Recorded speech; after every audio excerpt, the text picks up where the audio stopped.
always let you. I don't know if anybody heard that. Okay, welcome guys to First Tuesday Coffee with John Willis from Special Operations Equipment in his sexy new studio. That's pretty cool looking.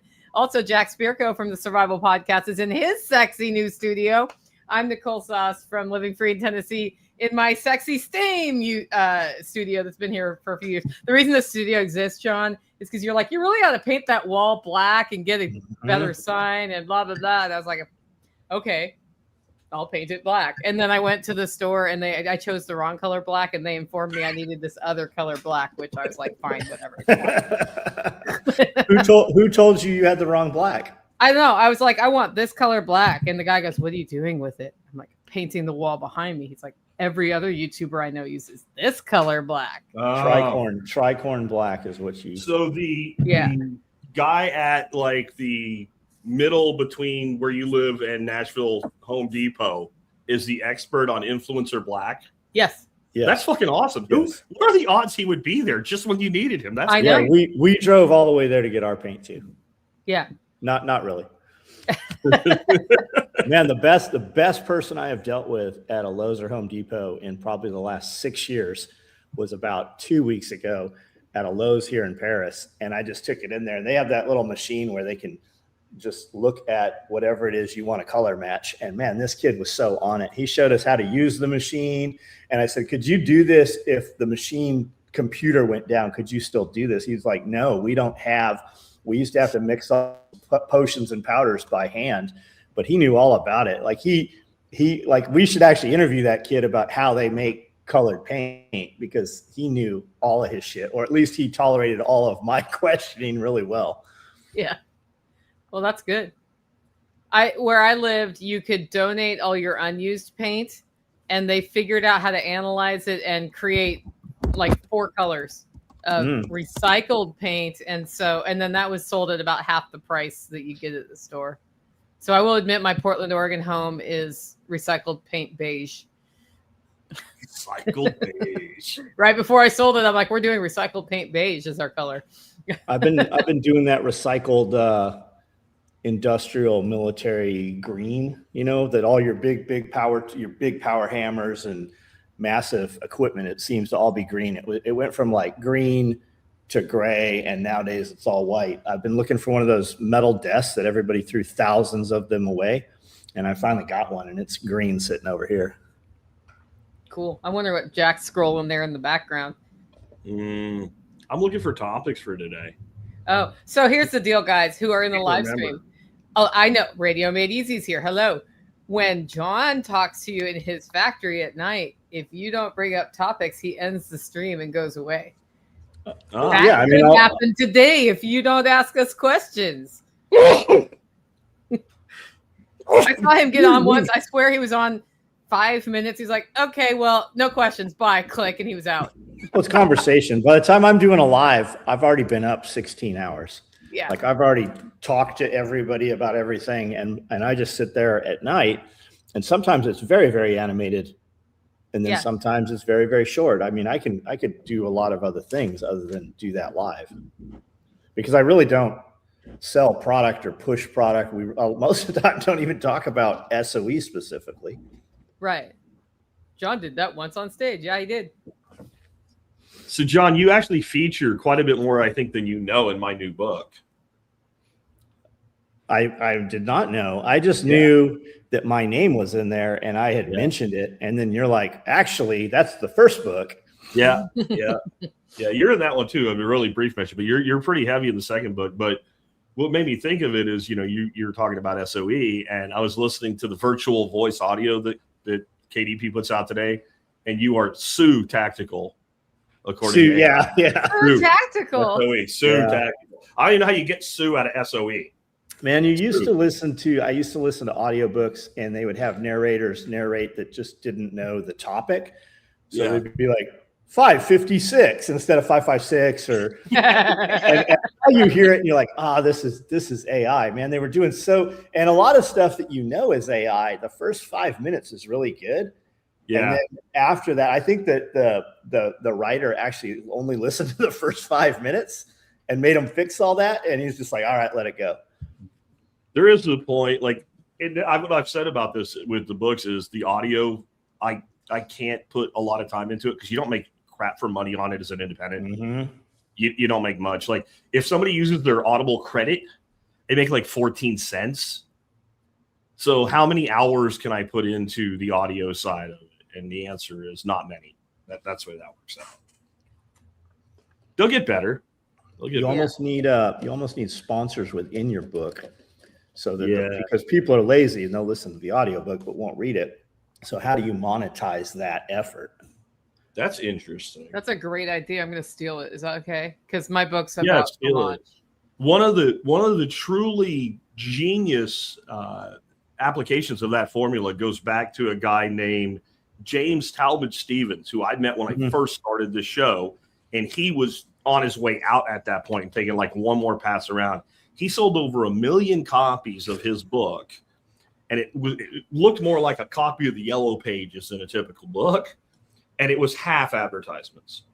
Yeah, it was in its 7th edition, but he made more money on the ads than he made on sales of the book, and he made good money on sales of the book. And it was all prepper stuff. It was all prepper stuff. It also shaped my entire angle because I met him like 3 months into it. And I looked at all these companies from his last edition of the book, which were all around the whole Y2K thing. So it was 10 years old at that point. 90% of those companies were out of business. Yep.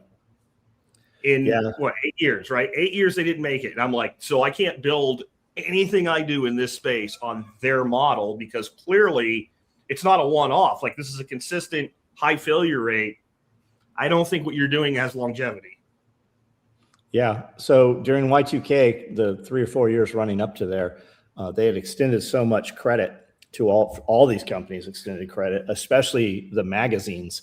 You had all the gun mags and survival, American Survival Guide and those magazines that extended so much credit. And then all those dudes just business ended like as soon as Y2K didn't happen.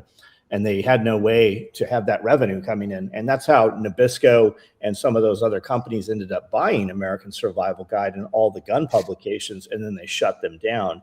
And then you saw Backwoods Home got a hold of their client list and started, pushing towards them. It's just like James Rawls' The Coming Collapse. That was probably not everybody's, but a lot of people's first delve into prepper fiction.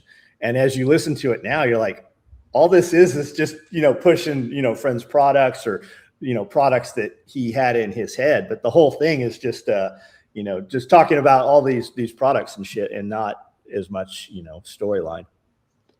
Okay. Second Light Farm says, why not clone your voice with 11 labs for the audiobook? Jack, is that what you did?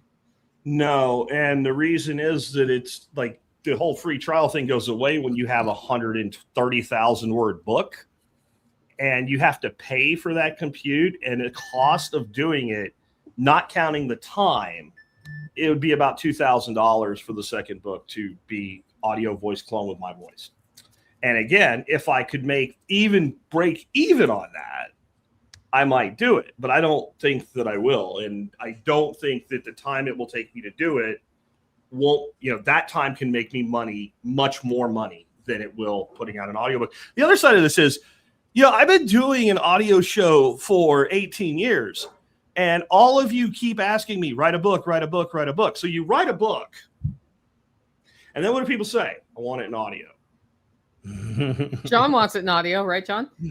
Yeah, I'd like it in audio. The virtual voice. He's always working. He's got to have it in audio. Yeah, the virtual voice is fine if you accept some things. Like John was saying, like there's a point I mentioned at 357 SIG, and it's like a 357 SIG, right? It'll do some shit like that.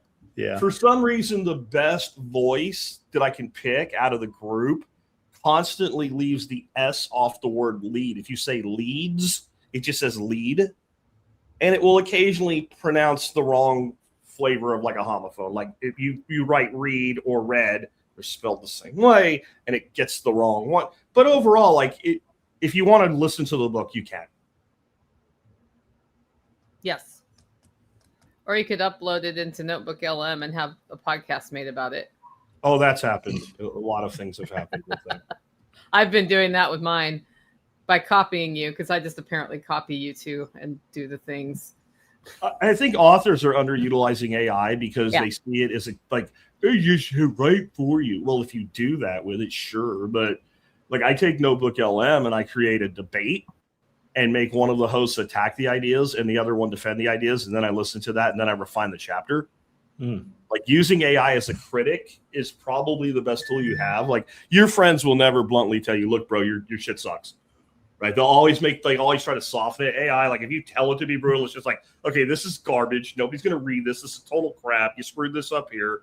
And then you have to decide if it's right, but at least you're focusing on things that you glossed over otherwise. And I think there's dozens of ways to use it that way. Yeah. That doesn't involve writing your book for you. Yeah. But there is so I created a creative writing assistant, and there's times where I'll get to a point and I'm like, you get that writer's block. I just don't know where to go from here. I know where I'm trying to get to. I know where I'm at, and I need to transition in this spot. And you can throw it in there and say, okay, give me 3 possible ways, 2 sentences that are 3 different versions of 2 sentences to go next. And then you read that and you're like, okay, click. And then you go do your own thing. You write your own stuff, but it unsticks you. And I don't see that as any different if I hired like some college students to come in and be my editorial staff. What the hell's the difference except that it's better and it costs less? Yeah. That's the way I see that. Jose is in the room and he's declared me married.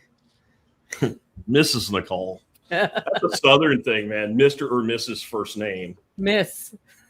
Yes, Miss. But I'm just saying, like that was a weird thing for me when we moved to Florida when I was a little kid, because you called a Mr. by their last name or a Miss or a Mrs. by their last name.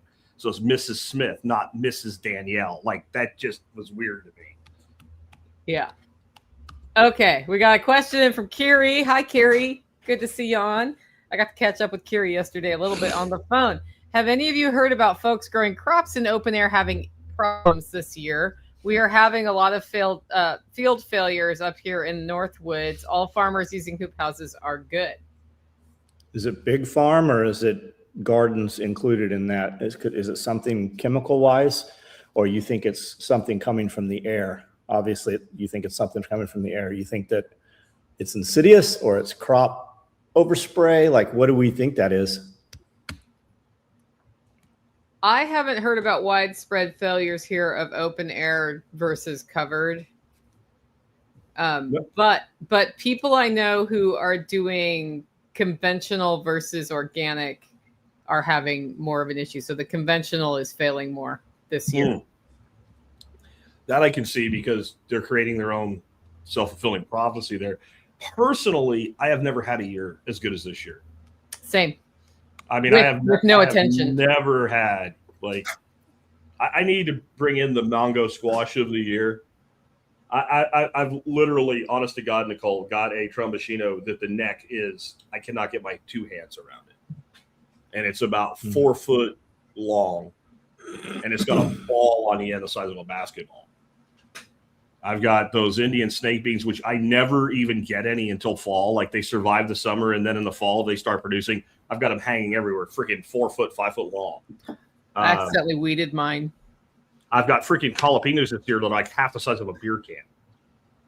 Like I have never had a year this good. I personally took it as like, this is the year that all the shit I've been doing in my soil just kind of kicked over. But I haven't heard that at all.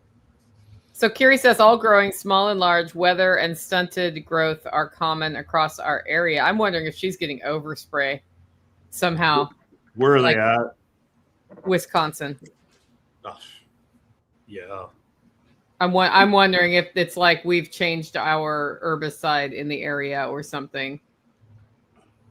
I mean, you could go years without having a problem, and you just get a climatic shift in where the prevailing winds are coming from, and then somebody sprays on that day, and you've got glyphosate or atrazine or 2,4-D or whatever all over your shit.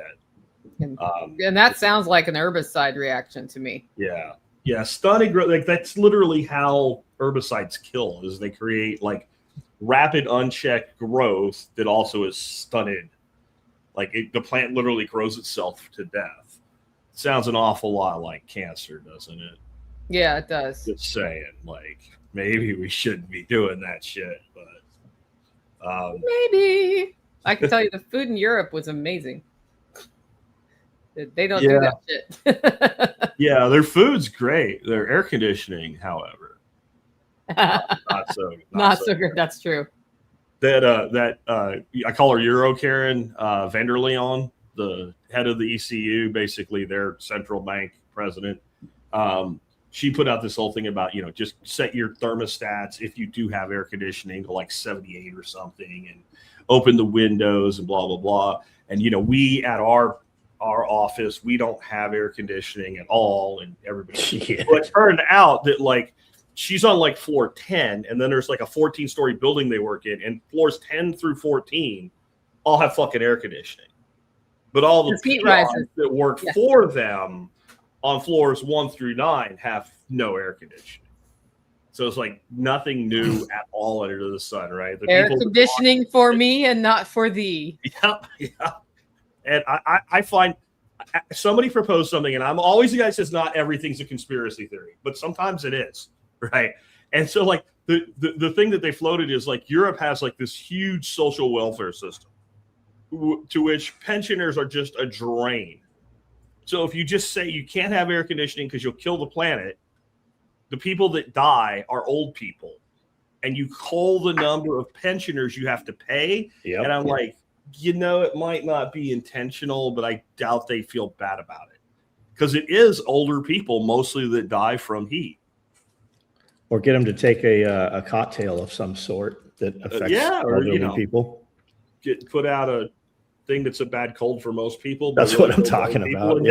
And then take the old people who are sick and send them to the nursing home with all the other old people. Like, Yep. Of course, we did that in New Jersey and New York and Pennsylvania here, but. How's your garden this year, John? Say it again. How's your garden this year? Oh, I have no garden this year. You didn't put one in? No, I have. I mean, there's still tons of stuff growing from last year in the raised beds. I bought some plants and never planted them, and they're growing. I have tons of tomatoes on a plant that was never put anywhere where it should have been. There's peppers out there, jalapenos and stuff in the back, but nothing organized or, nothing pretty enough to take pictures of. I have a much smaller garden this year because I couldn't physically do it earlier this year, and it actually has turned out better because of that. So that was okay. Next question. Who is from Plumber Mickey? Who is the best referral for information on whole home solar? Power too far from new home site, and they want permission to go over 2 neighbors' hunting properties. So this is somebody who bought land who's wondering who to talk to in Tennessee. Oh, so I think you have an answer for that. Yeah. I don't think Sean Mills has time right now, but you can reach out to him at Hack My Solar. Ryan Steva might be a good resource. Carrie Brown might be a resource. Do you have anybody in your network, John, who's doing whole house solar?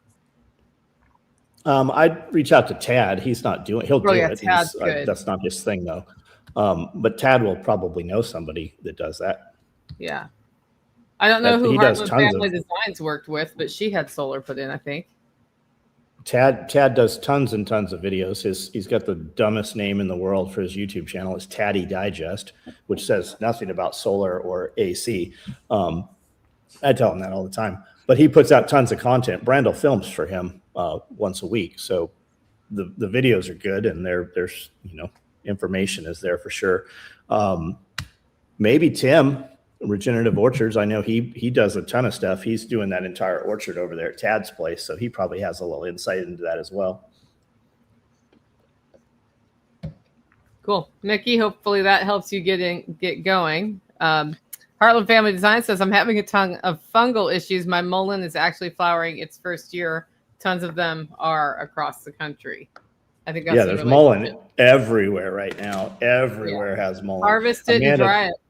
Amanda points it out all over the place. Yeah. It is apparently it grows everywhere except here. Yeah. I've really not seen it grow here at all. When we were just in Colorado, it was everywhere. I mean, places you're like, how is anything growing here? It's like, I am. Yeah, it's got that long shoot. Mullein loves no water and rocks. Yeah, that's where we're like blazing. I mean, it's cool up there, but still like blazing sun, like orange denuded dirt, pebbles and rocks, mowing. Yep. In riprap, in retention, rock and stuff. Yeah, sidewalk cracks, wherever. Like, yeah. It's a honey badger plant. What I've seen different this year climatically here is when we had a fairly mild spring and early summer, it's now not mild anymore. It's hot. But we have humidity, and that is not normal for us this late in the year, and it's gross, and I protest. I want something done about it right now. This is bullshit. The one thing you get out of living in this place is that at least it's not humid. This is July, and it's still in the mode where, like, when you get out of a car, your glasses fog. Yeah, we have that going on. That's Arkansas. That's not Central Texas. No, this is wrong. I demand something be done. Well, it's because y'all are using your air conditioners and it's pumping humidity into the air, right? That's got to be what it is. And it's making all the people in France die, according to their whatever the hell. Our air conditioning is 100% making them die. How is our air conditioning making them die again, Jack? I don't know how it hurts them. I look down on the Europores now. Like, I didn't realize how bad you had it. Like I'm going to set my thermostat to 66 degrees today just to celebrate the fact that I have air conditioning while it's 101 out. And just don't you always have your thermostat? No, I usually keep it about 68. A lot of times it's actually more like 72, depending on, like, we just had everything gone over, honestly, on the AC system, including, like, you will level the outside unit so it stops making that sound. There's nothing wrong. You will level the outside unit so it stops making that sound because I paid you for it, and it's not supposed to make that sound. And when they did all the stuff they did, we're honestly running the AC at like 74 now, and we're just as comfortable. It's what do they say?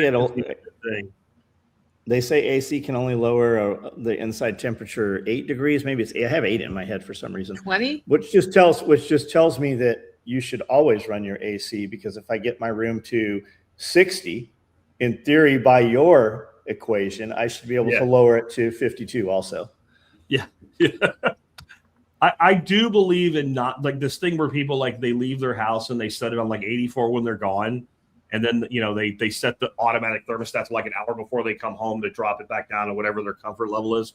I think this is insanity, because once you lose, and I don't know if you're in Pennsylvania or something, sure. But if you're like in the South, once you lose that house for the day and you have that internal temperature up in the 80s, it's going to be miserable until it's time to wake up tomorrow. You just can't get it back once you've lost it. Yeah. And depending on your system, you're going to get some humidity with the temperature changes as well. Yeah.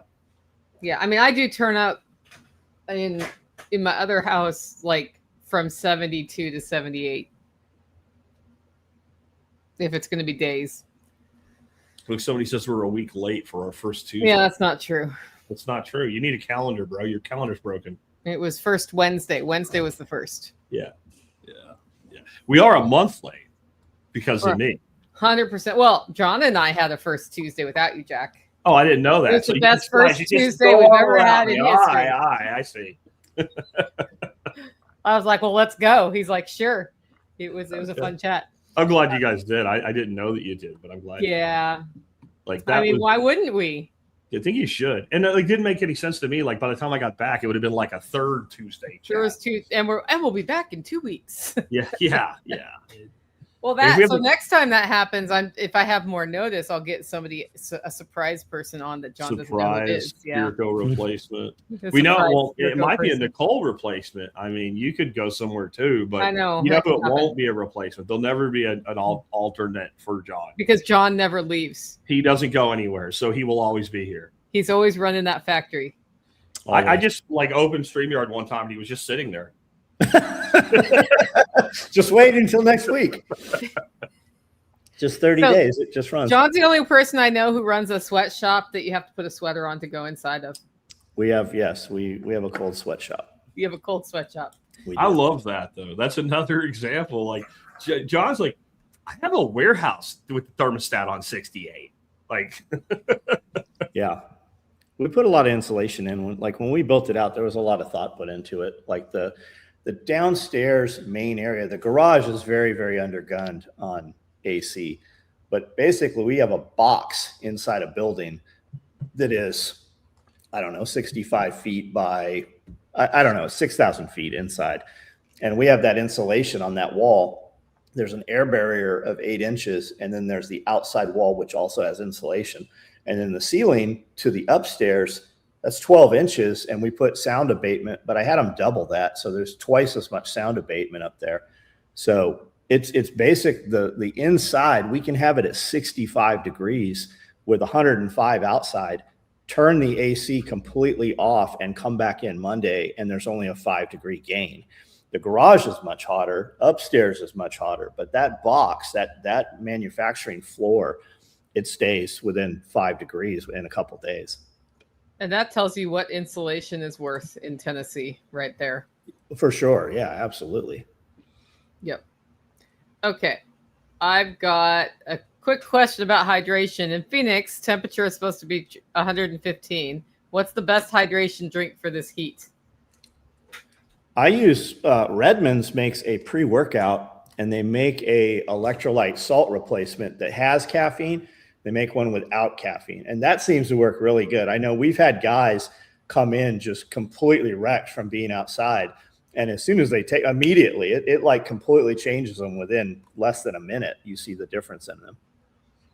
I think you need as many gallons of gas as necessary to put in your car and get the fuck away from Phoenix. It's called Relight. It's Relight, and it's Redmond's, the Redmond salt. Yeah, that stuff's good.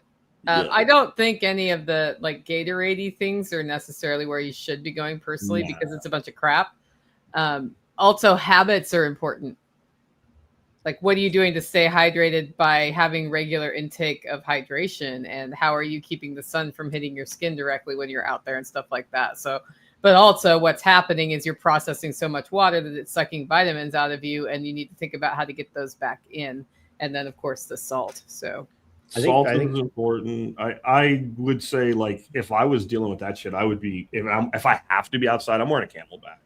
Because that way you're constantly rehydrating. I found that when I do that, like when I do have to work out in the heat, I drink way more water that way than if I'm carrying a Nalgene bottle around or something like that. It's so, like, you just grab it and you start pulling water out of it and you don't even realize, and all of a sudden you're like, it's empty. And I put in 3 liters of water. And I have very seldom consumed 3 liters of water any other way. But some level of electrolytes and minerals and vitamins are important. I use a product called Noon, N-U-U-N, and I really like it for that purpose. Yep. A hat makes a world of difference. Like I go outside a lot of times. I'm like, I don't need a hat. I'm just going to be here a minute. And then all of a sudden you're there an hour. Or I'm tough. I can chug through this. And then you're like, man, I really feel sunburned. But, yeah, dude, you got a lot of exposed dome, man. I wouldn't mess, like, when you burn yourself and your back peels, that's not fun. I cannot imagine, like, the top of your head burnt. That has to suck. I'm to the point where I need to just wear a helmet everywhere I go.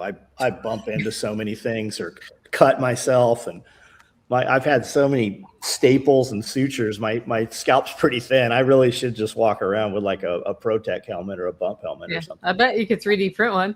I was like, I could so. I've got them. Yeah, you could probably put fans on them.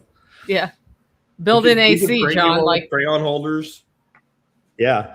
Brendel showed up with a big ass hat that has a massive umbrella, and I'm like, "You're not really going to wear that." He's like, "I absolutely am going to wear that." I can see him doing that. He's got so many tattoos everywhere that he wants to preserve them. So we'll be out. It doesn't matter if it's 50 or 100 degrees. He'll have a hoodie out on all the time, everywhere. It's very rare that my grandson does that crap. Yeah, it seems pretty miserable. Like how I don't understand. Like, is it just straight up masochism? And it's a fashion statement? Am I missing something? Like, because like the Bedouin and all that are in the desert, they do completely cover, but I don't think they're wearing hoodies that are thick.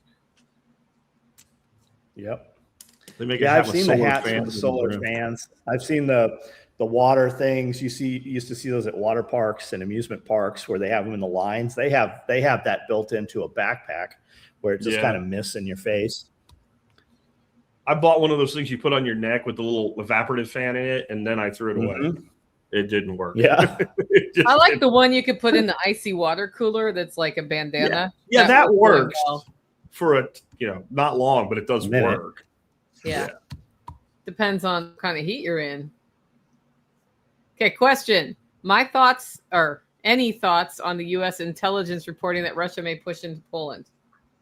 Where are you hearing that? Like, did the U.S. call you this morning? It was like an intel guy, or are we hearing that second, third, fourth hand? Like, there's so much shit on the internet that you watch now, and it's just circular reporting. Like, and every time it's like telephone, it just gets a little more and a little more. I'm not saying that there's not some report, but I mean, who's it coming from? The chick that's been, saying that shit for 5 years now, or is it coming from CNN? I mean, that's where our intelligence, like if you and I heard something, we used to see it on the news, and you realize that that's issued by the government to manipulate people or countries into doing what they want done. I don't know. I was looking this up. What about those? I saw the question in advance, and the main source given so far is the Telegraph. Washington Post, Russian offensive campaign assessment. Washington Compost. Yeah, the Guardian. That's Bezos' wife. The Jerusalem Post. Oh, okay. So the concept is they're going to do some limited bullshit to test the resolve of NATO. That's what's being circulated, like some limited cross-border strike and then run away, or throw some rockets or missiles at some strategic areas. I find this to be highly uncredible, because what benefit is there to this? Like, the last thing Russia wants is a more united Europe against Russia. The country that's kind of like, we're really not involved with the rest of you fuckers is Poland. Poland's kind of like, we have our own shit, we do shit our own way. And I don't know, like, it just Russia's not a stupid country, despite what the news says, and Putin tends to do things that benefit him. At least he tries to do that for himself. What is your benefit to pissing off Poland and firing shots at Poland and potentially invoking Article 5 of freaking NATO? Like, how does that help Russia? I don't have an answer for that. Good question. But who would it benefit? Yeah, what about all the? I thought a bunch of ICBMs. I thought a bunch of ICBMs just struck Kiev. Like, may have.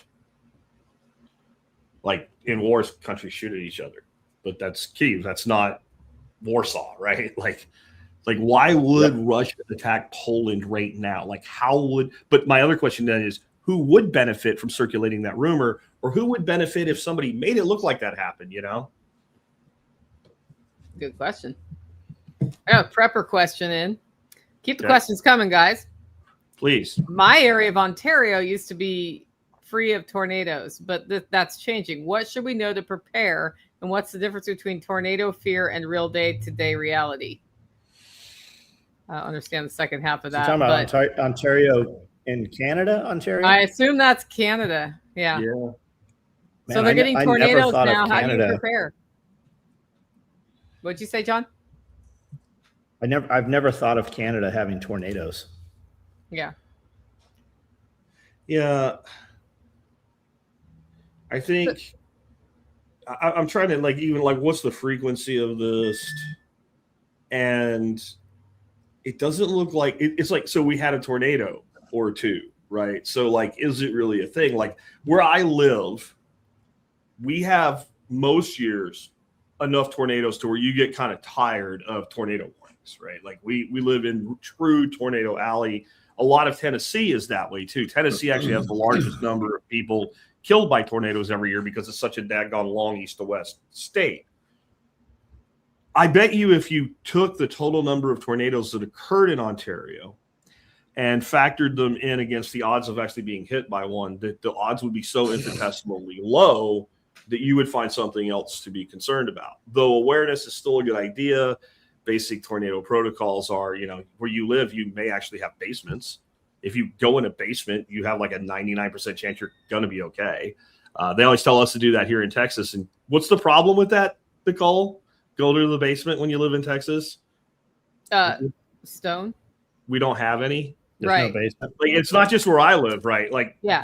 I have never seen a house with a basement in Texas. I'm sure some exist, but Probably. it's very uncommon. So the one thing about northern states is usually you have some part of your home that's either below ground or partially below ground. That's your number one safety issue. We have thought about paying and having a professional installed tornado shelter put in, and that's something we might do in Ontario. I don't think you have enough frequency for that money to be spent that way. Yeah, he's saying they've gone from 0 a year in his area to about 3. And I don't know if they're category 1, 2, 3, 4, 5. Yeah, that's a big thing too, right? If they're not that you want to be outside in the middle of a little tornado, like you don't want to be in the middle of a tornado, but if you're just wondering basic tornado preparedness, have already scoped out in your house where you can go that doesn't have any windows. Yep. That's preferably doesn't have any exterior walls.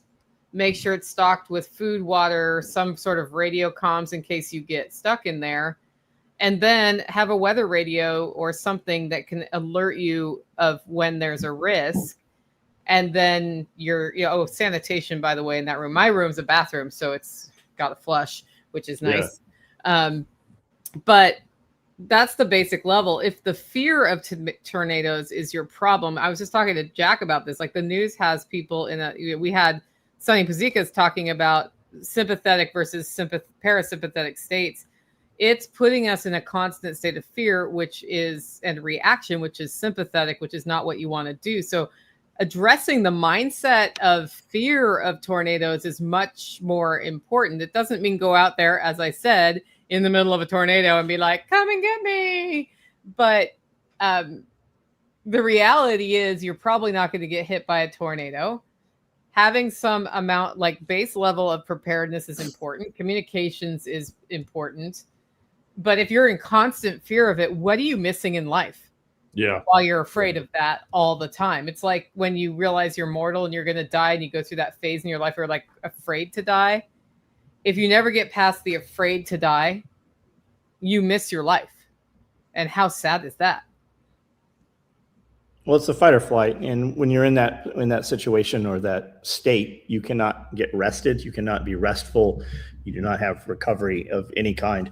But you got to you have to dig down or you have to berm. Those are your two options in a storm like that. So you have to put something in and then berm it, or you have to dig down. And I don't know how it is where you're at. Here, we can build a block box that's metal reinforced with rebar.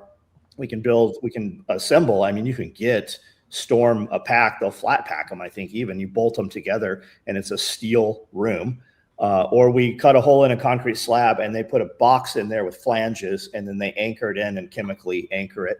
And then it has a slide top, and you can get different sizes. The last one I described, the biggest one that I've been able to find is about $7,000, and they come in and they put them in a couple of hours. And then some of them, they also have a little jack in there. So it will lift it up if you have debris. Now, when you put these things in, you are supposed to register them with your local municipalities. So when the fire truck shows up and your stuff's all smashed, they know that you have a box or something. They know they're looking for survivors and not, bodies in that situation. And then they also go out to those areas typically first to see.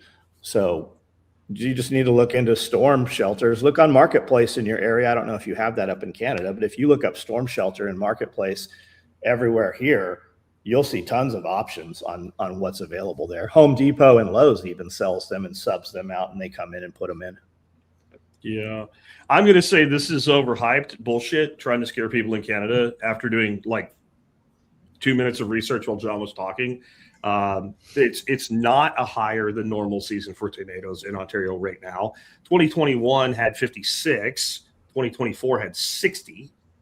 2025 was a slower year with 19. Ontario is the tornado capital of Canada. Historically has, somewhere in the two digits, like somewhere around 40, 50 a year. All the tornadoes that have occurred this year were EF0 or EF1. The most hyped one was an EF1, was on the ground for 18 kilometers, so about 9 miles, and it did severe damage to 2 barn roofs and snapped several large trees. I don't mean to be all bravado or whatever. We call that Tuesday here. Like that's like that's just not like. I think Nicole was dead on it. Like this is another attempt to make you afraid of something so that you'll pay attention to what you're supposed to be afraid of instead of actually thinking for yourself and like asking questions like, what the fuck are you guys doing now? Right? Like anything to keep us from looking at them. And so tornadoes is as good a thing as any. So it's actually a much lower year than normal. The tornadoes are not any more severe than typical. And you probably are more likely to get killed by somebody dropping something off a building than by a tornado in Ontario. On the other hand, I mean, if you're trying to sell this to your wife and that's your sell for your badass gun room, I mean, more power to you. Build it. I mean, build it in a manner that it will withstand a storm. It will have some extra layer of security.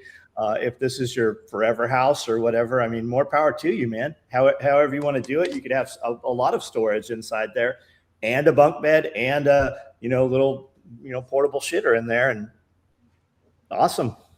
Yeah, I remember using that when Glenn Tate, who wrote the 299 Days books, stuff was part of our forum way early on.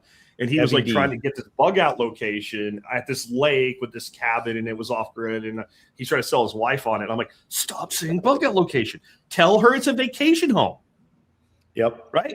The yuppies have vacation homes. It happens to be a bug out location too. You don't need to always say what it is, because a poured concrete shelter, not a bad thing to have for a lot of reasons. He just got a different wife, and she was completely on board with it. Yeah. He did eventually. Yeah. Yeah. Can you find the South Texan tornado shelters sound like a great way to drown in a hurricane? It depends. Pumps. I mean, have it build it into the side. We actually above ground dome. Modern Rural Civilian has a incredible YouTube and Instagram. It's all shorts for the most part, but he put a big culvert in and did it as a food storage, and it's very temperature stable. But he's got a whole build series on how he did that. It's very doable a lot of places. Our number one way people go down here actually isn't in the ground. They use those metal ones, like you were talking about Home Depot, Lowe's, John, where they come in and they basically attach it to the concrete foundation. And there was one of those they use this for marketing, because I would too if I sold that stuff. But it was an F5 that hit somewhere in Oklahoma. And one dude in the neighborhood had one of these in his garage. And it looks like, remember The Day After from the 80s, the nuclear war movie? The place looks like that. And then right in the center, there's this big red metal thing that this guy and his family went into. And, they were perfectly fine. Well, I'm sure they were shitting their pants, because it's got to be horrifying. But, that proves if you can withstand an F5, then you're probably going to be okay. Because if it's worse than that, it's, there is a place for fatalism, or there is our time. I had a guy one time say, well, you fly all the time? I'm like, yeah. He goes, what about crashes? I'm like, well, they don't happen that often. Well, what if it does? I've never been in one. Then it's my time, right? And he goes, but what if it's the pilot's time? I'm like, well, then it's your time too. That's how that works. You didn't they just have move? Didn't they just have some planes crash and dudes completely walked away? Like a dude jumped out of the thing in Brazil or somewhere. There was a few of those recently. Can we highlight? Just jump out. Now I want to hear that story. Can we highlight Dalton's comment there? Questions we have. We've been freeze drying nonstop. Oh yeah, I got that one. Yeah. When we're freeze drying, we're not freeze drying vegetables. Vegetables don't cost anything. And most people doing freeze drying do not consider their time involved in the prep and the freeze drying, nor the electricity. Not that the electricity's out of hand, but there is electricity to it. If we're freeze drying proteins. We're not freeze drying, green beans. I see people do that all the time. I see people mix loads also, which if you mix loads, whatever the strongest taste in there is, the strongest smell, everything's going to taste like all of that. But we freeze dry, eggs and meat and stuff like that. We don't freeze dry. I mean, we have done that.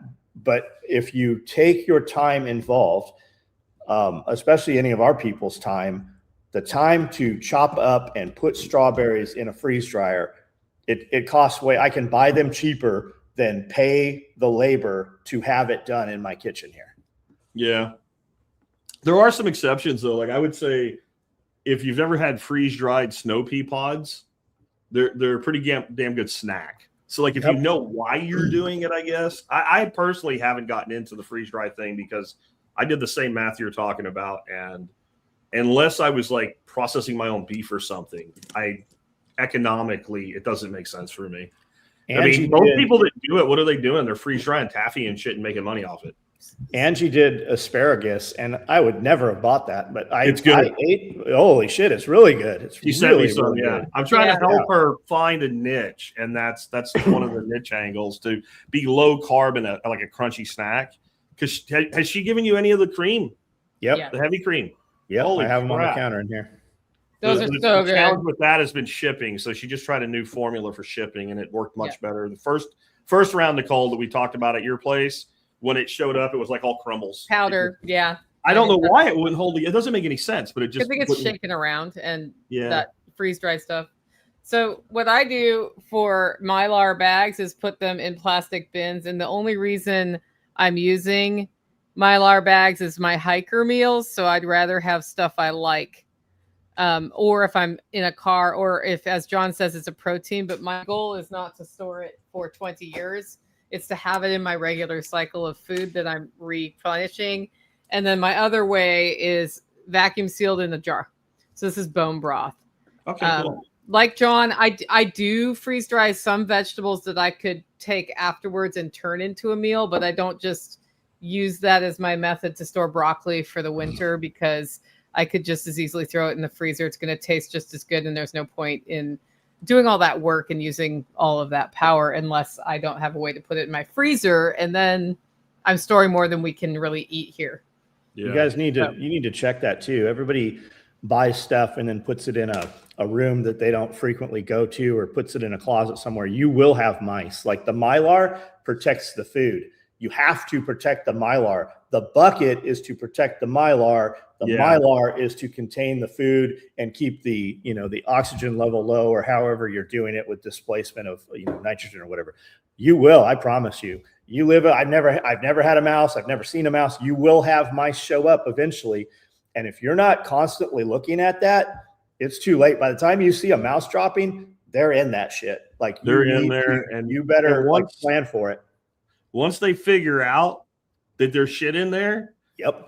Mouses are smarter than you think they are. Like somehow they circulate like a memo and like, hey, the shiny bag has good stuff in it. And once they get in one, they're going to get in it all. Yep.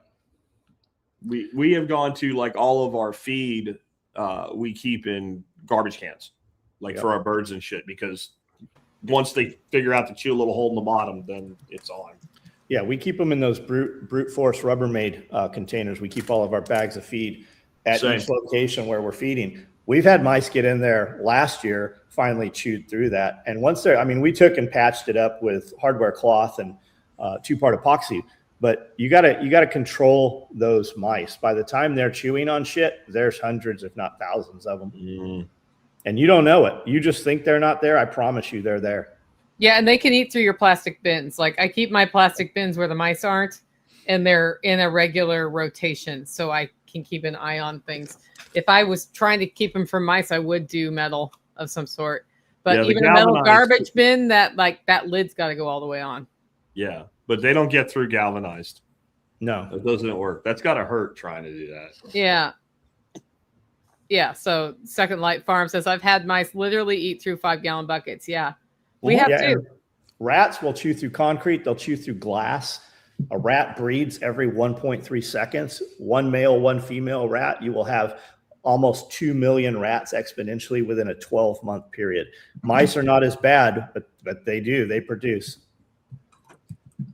And they will eat, and they can somehow smell through that Mylar bag that there's something in there they want. But I like Mylar for travel. And then if I do think I'm storing something longer than a year, I do. But my goal is not storing it for 20 years. I really want to use it up because, to John's point, if you don't check what's in that bag, sometimes you didn't package it right and it failed. And if you're counting on that, that's sad. Or if all of it failed and you didn't know it and you didn't change your practices and now you have 10 years of stuff you've been storing for 20 years, that's a huge waste of space, time, energy, and all of it.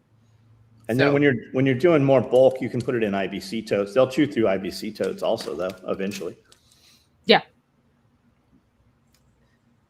Simple bungee strap. Is that for the galvanized can? You do the metal, and it's got the handles. And then the lid goes on, and you just take a bungee strap and you go under the handle or wrap around it once and clip on the other side. I mean, if they start fucking with that, you'll find it before they get anywhere. So why did we stop using galvanized trash cans to put feed in and move to brute force? I have a reason. Do you have a reason why you stopped doing that?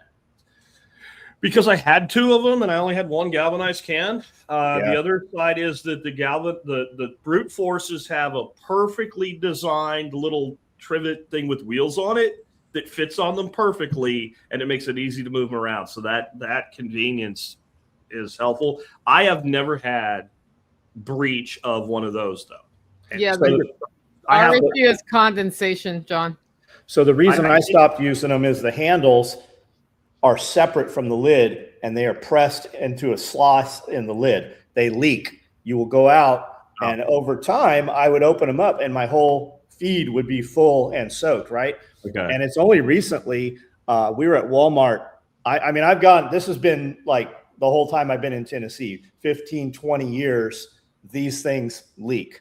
And as they age, it gets worse and worse and worse. Now you could 2-part it and try to plug it. Only recently was I at Walmart just a couple of weeks ago and looked at a galvanized trash can, and it does not have that on them anymore. So they have them, they've addressed the issue, but for a long time, plus my big dogs, if they learn to knock those lids off, they don't get the lids off the brute force nearly as much. But like Jack said, you could bungee them or tie down or put Velcro on there. You could do all kinds of stuff. And this also shows like how important context is. Like, so I don't have any of those problems because all my feed stays inside a shop, and the shop is weather tight, so it doesn't rain in there, right?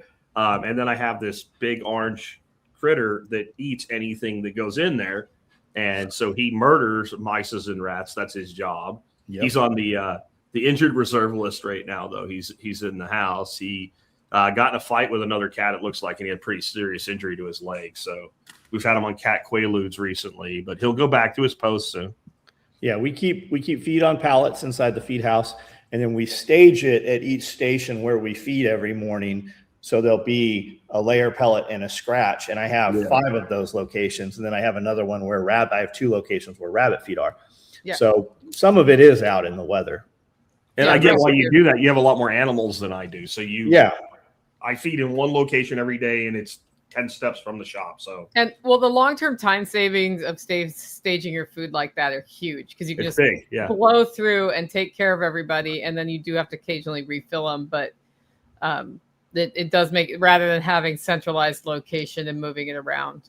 Yep. We just moved 50-pound bags around with the 4-wheeler. So I'll have 6 to 8 bags on a rack on the 4-wheeler and I'll just stage it as we need it. And then it just lives there. That's how I can do animals in the morning, in 30 minutes. I would just think that like just GE number 2 silicone would solve your. It probably would. Yeah. But for so long, do any of you have long form content on rodents? I don't. I'm sure I do, but we never cataloged any of that. I just talked to a camera and it went up every day. I don't know what you want to know about rodents, like prevention. What you have a couple options. You can get a lot of things that eat those, and then you have other things you have to feed and prevent from breeding, or you can use poison, and then your other things that will also eat poison are affected by that. So handle that shit before it gets to a point where it's a problem. We did have to use poison, but what we did is we got the traps. You'll see them, not traps, they're bait stations. You'll see them when you go to a mall or something. They'll be sitting outside there. And they use 2 keys like a nuclear code launcher to open them. And then we put them where the kind of animals you would be worried about, your cat, your dog, whatever, is unlikely to get. Which is also a great place for rodents. So like if you had a shelf up against the back of a wall with a bunch of crap in front of it, they like to run along that back wall. So setting it back there is going to get them exposure to it. My concern was, so what happens when the rat eats the poison?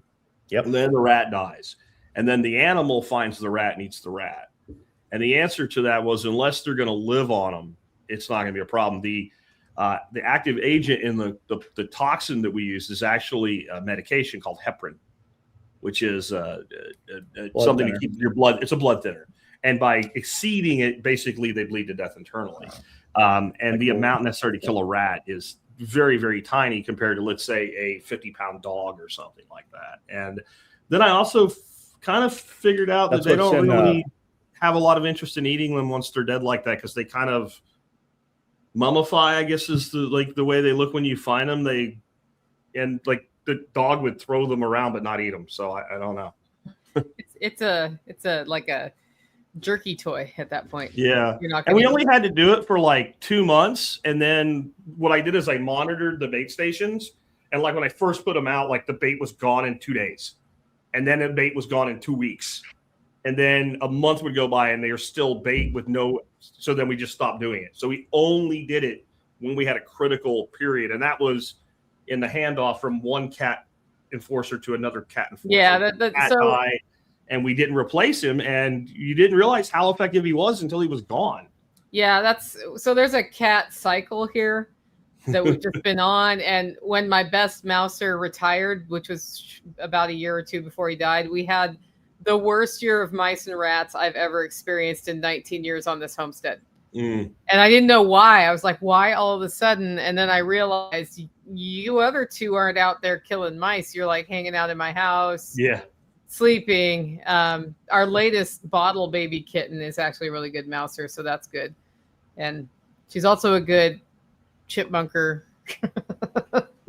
So I think one of the things that works for me really well is the feed is impossible to get. And then where I do feed is basically out in the open.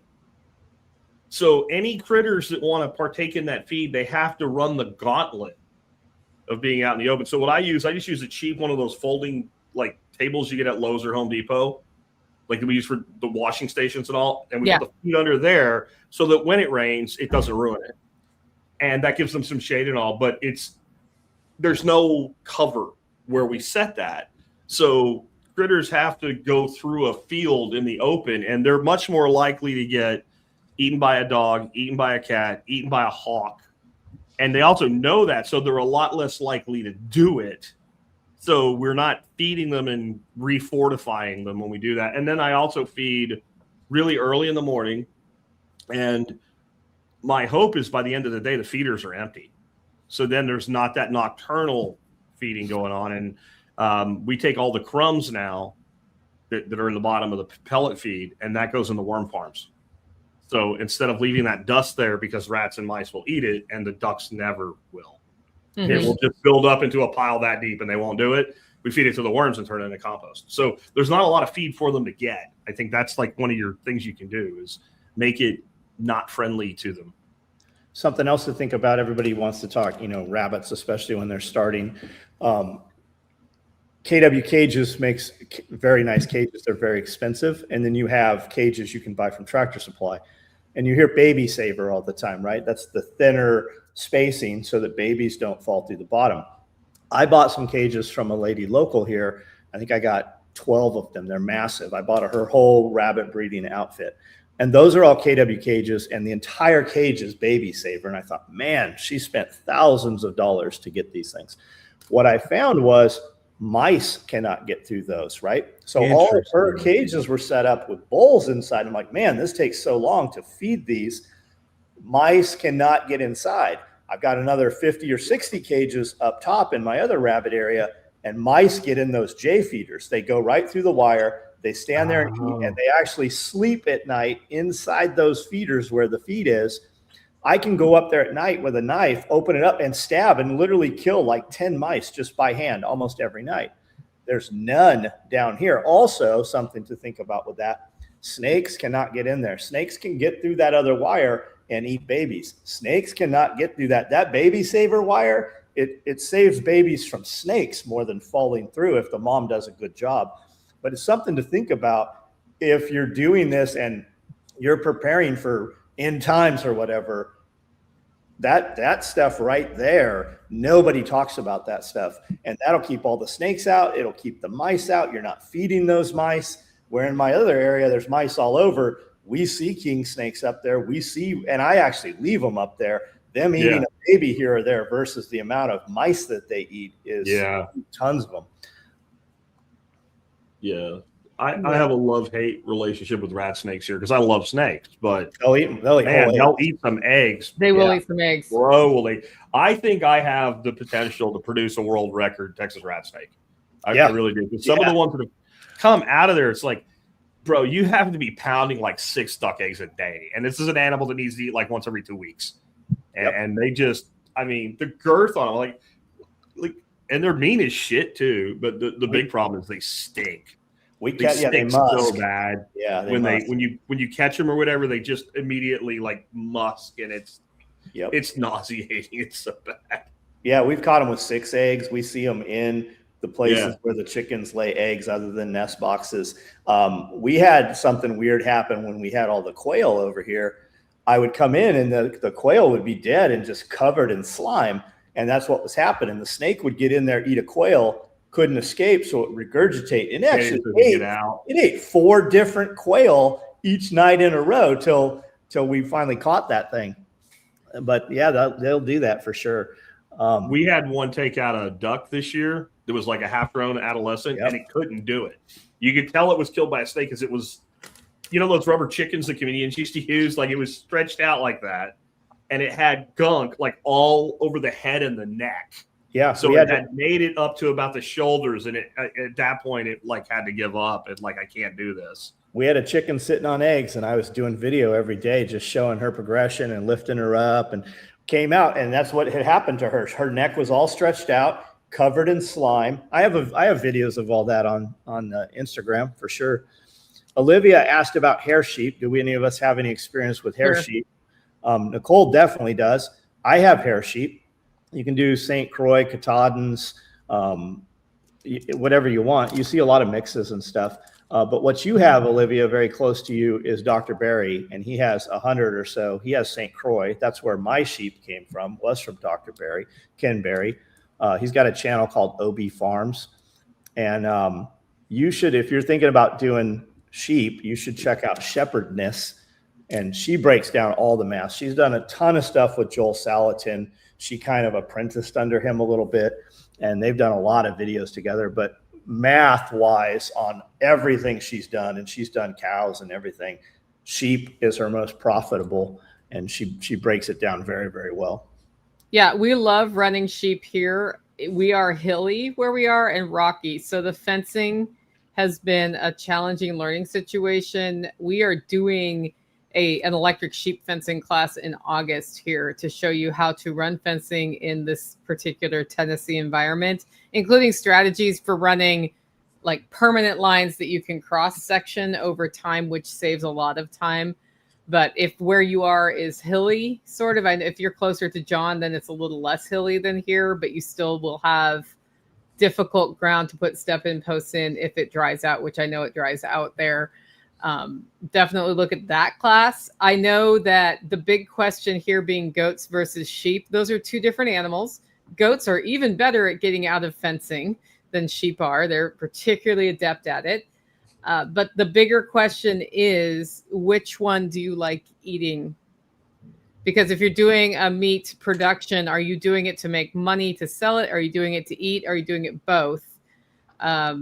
If you're doing it both, then definitely, or just to eat, look at what you like eating.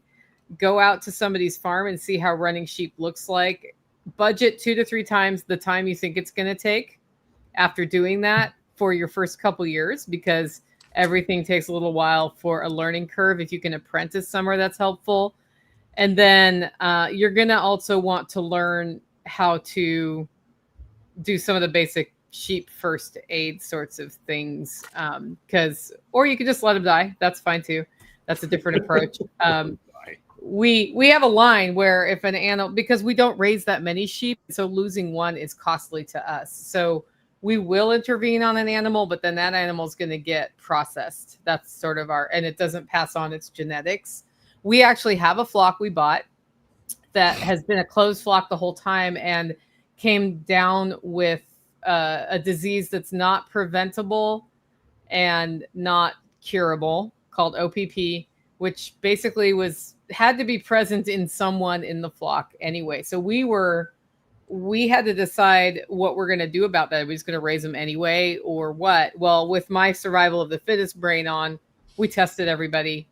And we already processed the one we knew had it, plus anybody who looked like they needed to be processed because of age or body condition. And then we tested the rest. And the good news is I only have one with it right now who's being processed. But that, like knowing some of those things is helpful. But also if you're getting animals, we were super lucky to discover we had it in our existing flock, which I've been like no vaccines, nothing, just rotating and keeping them. I was about to bring in new genetics and I had the other animals in quarantine. And then there was a symptom, tested her. She was positive. So now I have 2 flocks, but I didn't mix the new ones with the ones who might have it.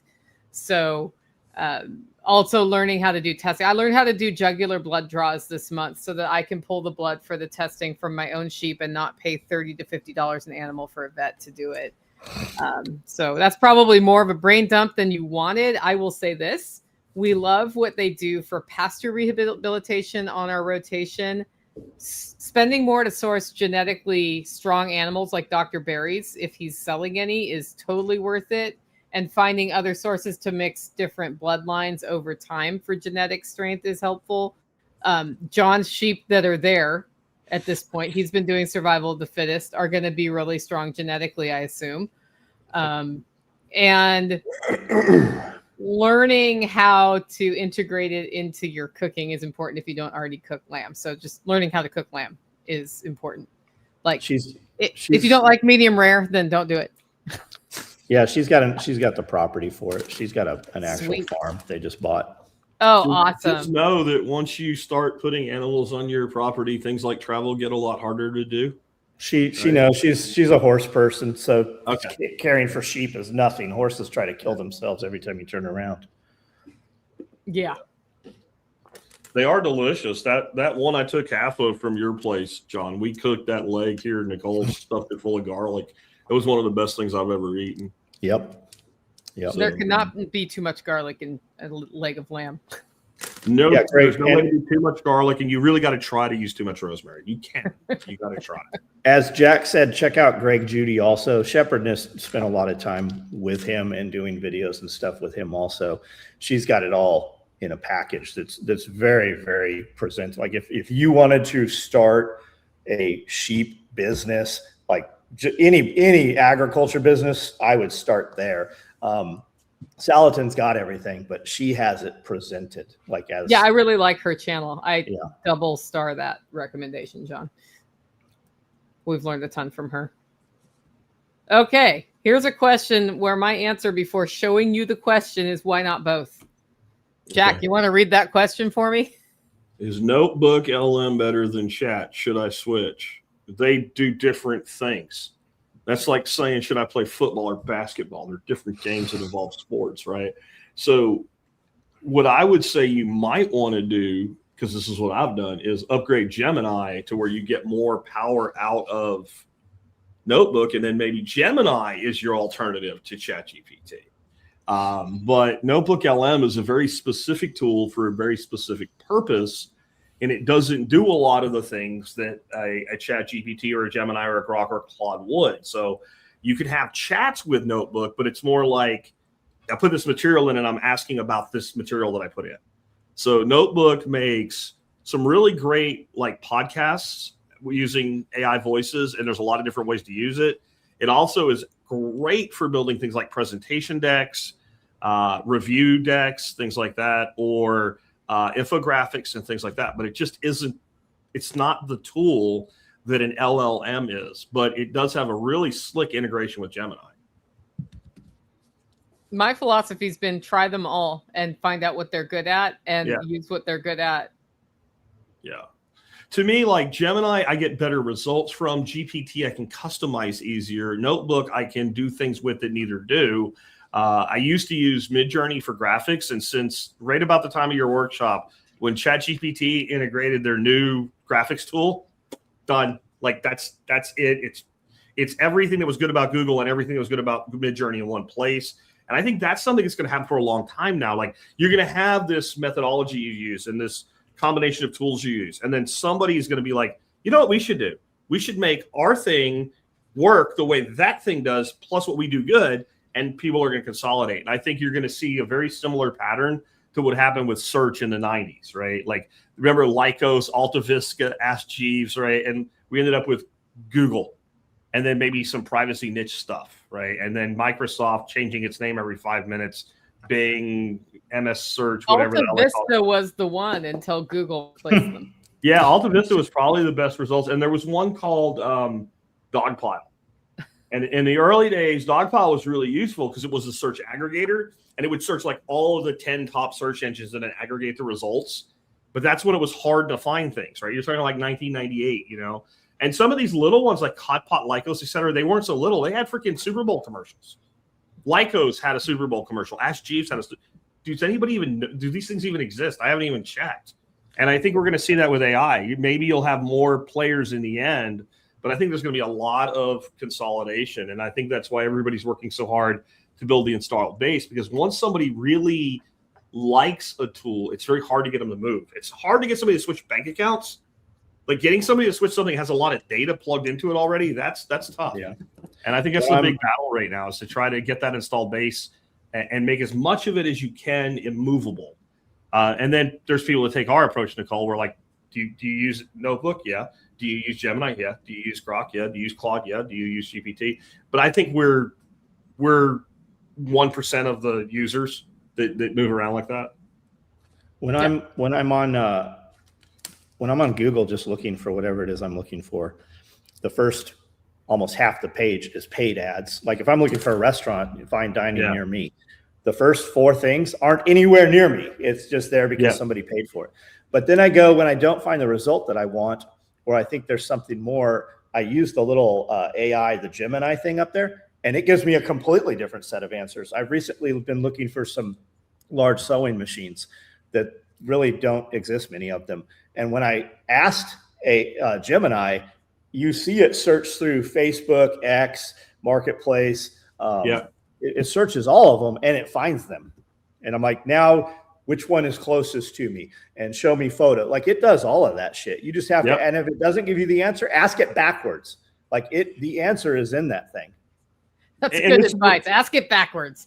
For real. This is what's going to happen. You're gonna use it whether you plan to use it or not, because what John's saying, like it's going to be integrated into everything. When you go to YouTube and run a search right now, you're only getting so much of like an algorithmic AI component to it, but you're going to get to a point where like when you're looking for something on YouTube, you're going to be able to have a tool curate the videos you see, instead of just be like, here's all the ones we say are good because people watch them. AI is being integrated into your phones. It's being integrated. It will be integrated into things like appliances and shit in the future. Like that was always the dream, is to like when the, of course it gets abused, right? So like there's this thing with HP printers where you have this automatic ink. And if you cancel it, the ink that's already in your printer stops working. Do you know about this? Yep. Yeah. Like you have this ink subscription and it's got a chip in it and your computer's networked. So then you say, well, I want to switch to buying my ink one off, and you have like a half full reservoir. It's like, sucks to be you. And it just won't work. And so you're going to have AI doing shit like that. Like you'll get on the subscription to have certain things replaced. And then if you cancel it, then what you have won't work because it's a subscription. But it's going to be everywhere. And if you don't, that's why I'm so big on learning to use it. If you don't learn to use it, it's going to use you, and people are going to use it to use you. And so you need to be cognizant of what's going on. And I think we're getting to where it's harder to detect if it's AI or not, but people that have been using it for 3 or 4 years, we can still detect it instantly. I mean, the second, like you don't even read it. Like you just like, I see the footprint. Remember in the Matrix, the one dude that was like, I don't even see code anymore. I see like blonde, brunette, redhead. Like, I don't remember which guy that was. I think it was the one that ended up being a turncoat, but that's kind of how it is. Like you just look at the content and you go AI instantly. And that's not necessarily bad, but at least so you know what you're evaluating. Like if you want to see bad AI content, go to LinkedIn. Just go to LinkedIn and start scrolling a feed. And like every other post is like just complete garbage. And most of them are posts about how to use AI so you don't create garbage. And the post itself is AI garbage about not using AI to make garbage. Somebody took a course. And it told Yeah. them to do that every day to Yeah. build their following on LinkedIn. Yeah. Yeah. Yeah. And you know, to this question, Tori, which should you pay a subscription for? I don't know. Which is moving you forward? That's like a you thing. GPT subscription for the moment. Well, we should put that back up. Sorry. Is it gone? Is it gone? All right, here it is. Okay. Cancel GPT. Are Claude and Gemini subscriptions a good idea? Like, again, like, what do you want to do? Like, Claude seems like people that want to format things and code things seem to love Claude. People that want a general purpose tool seem to prefer GPT. People that want larger spreads of accuracy and research and deep think seem to really like Gemini. So, like, what are you doing? Like, if you said to me, what router should I buy, or what router table should I buy for woodworking? What are you doing? Right. That would have and how often do you use it? Right. Like, I'd be much more worried about longevity if you're setting up a hobby wood shop and you're going to be making production runs weekly than if you need a hobbyist. Like, I'm going to use my router table, once a month. I'm a lot less concerned about longevity. So I think you need to figure out, what are you trying to do? And then what tool works best for you. And I say, you do what Nicole said, use them all. And the problem, I saw somebody here said, I use all the free ones. Okay. The problem with that is a lot of the free ones don't really give you a good indicator of the capability of the tool set. So what you might want to do is go ahead and pay for 3 subscriptions, use all 3 of them simultaneously, and then figure out what works best for you, and then narrow down to that, because you are the one with your workflow. And co-work you cannot get without paying for co-work on Claude, which is the thing that makes Claude better for some people who are using it to do things. Like the stuff you were talking about, managing your homestead with it. Is that what you're talking about? Well, I made a database with Claude for that, but yeah. Okay. But yes, co-work I'm just getting into it now, and it does some of the things GPT does with, like, monitoring your emails and helping with that, which for me is a big deal. But I haven't even touched the surface on what co-work can do. And as I get in there, I will decide if I keep paying that subscription. I've actually turned off GPT and gone to Claude because GPT is not as useful right now. For what I don't care about for what I'm specifically doing at this time this year, and then I'll go back to whatever I need. Yeah, that's what I'd say to do. I personally, like, the ones I've kept paid subscriptions for of all I've tried are Gemini and GPT. And I have, like, the expensive Gemini one because I was doing so much notebook work that it gave me higher limits per day. I may scale that back right now, but right now I'm really, really impressed with it. I think long term, it's hard to bet against Google. Like, I think that right now GPT has the more Swiss Army knife, like, does the most things.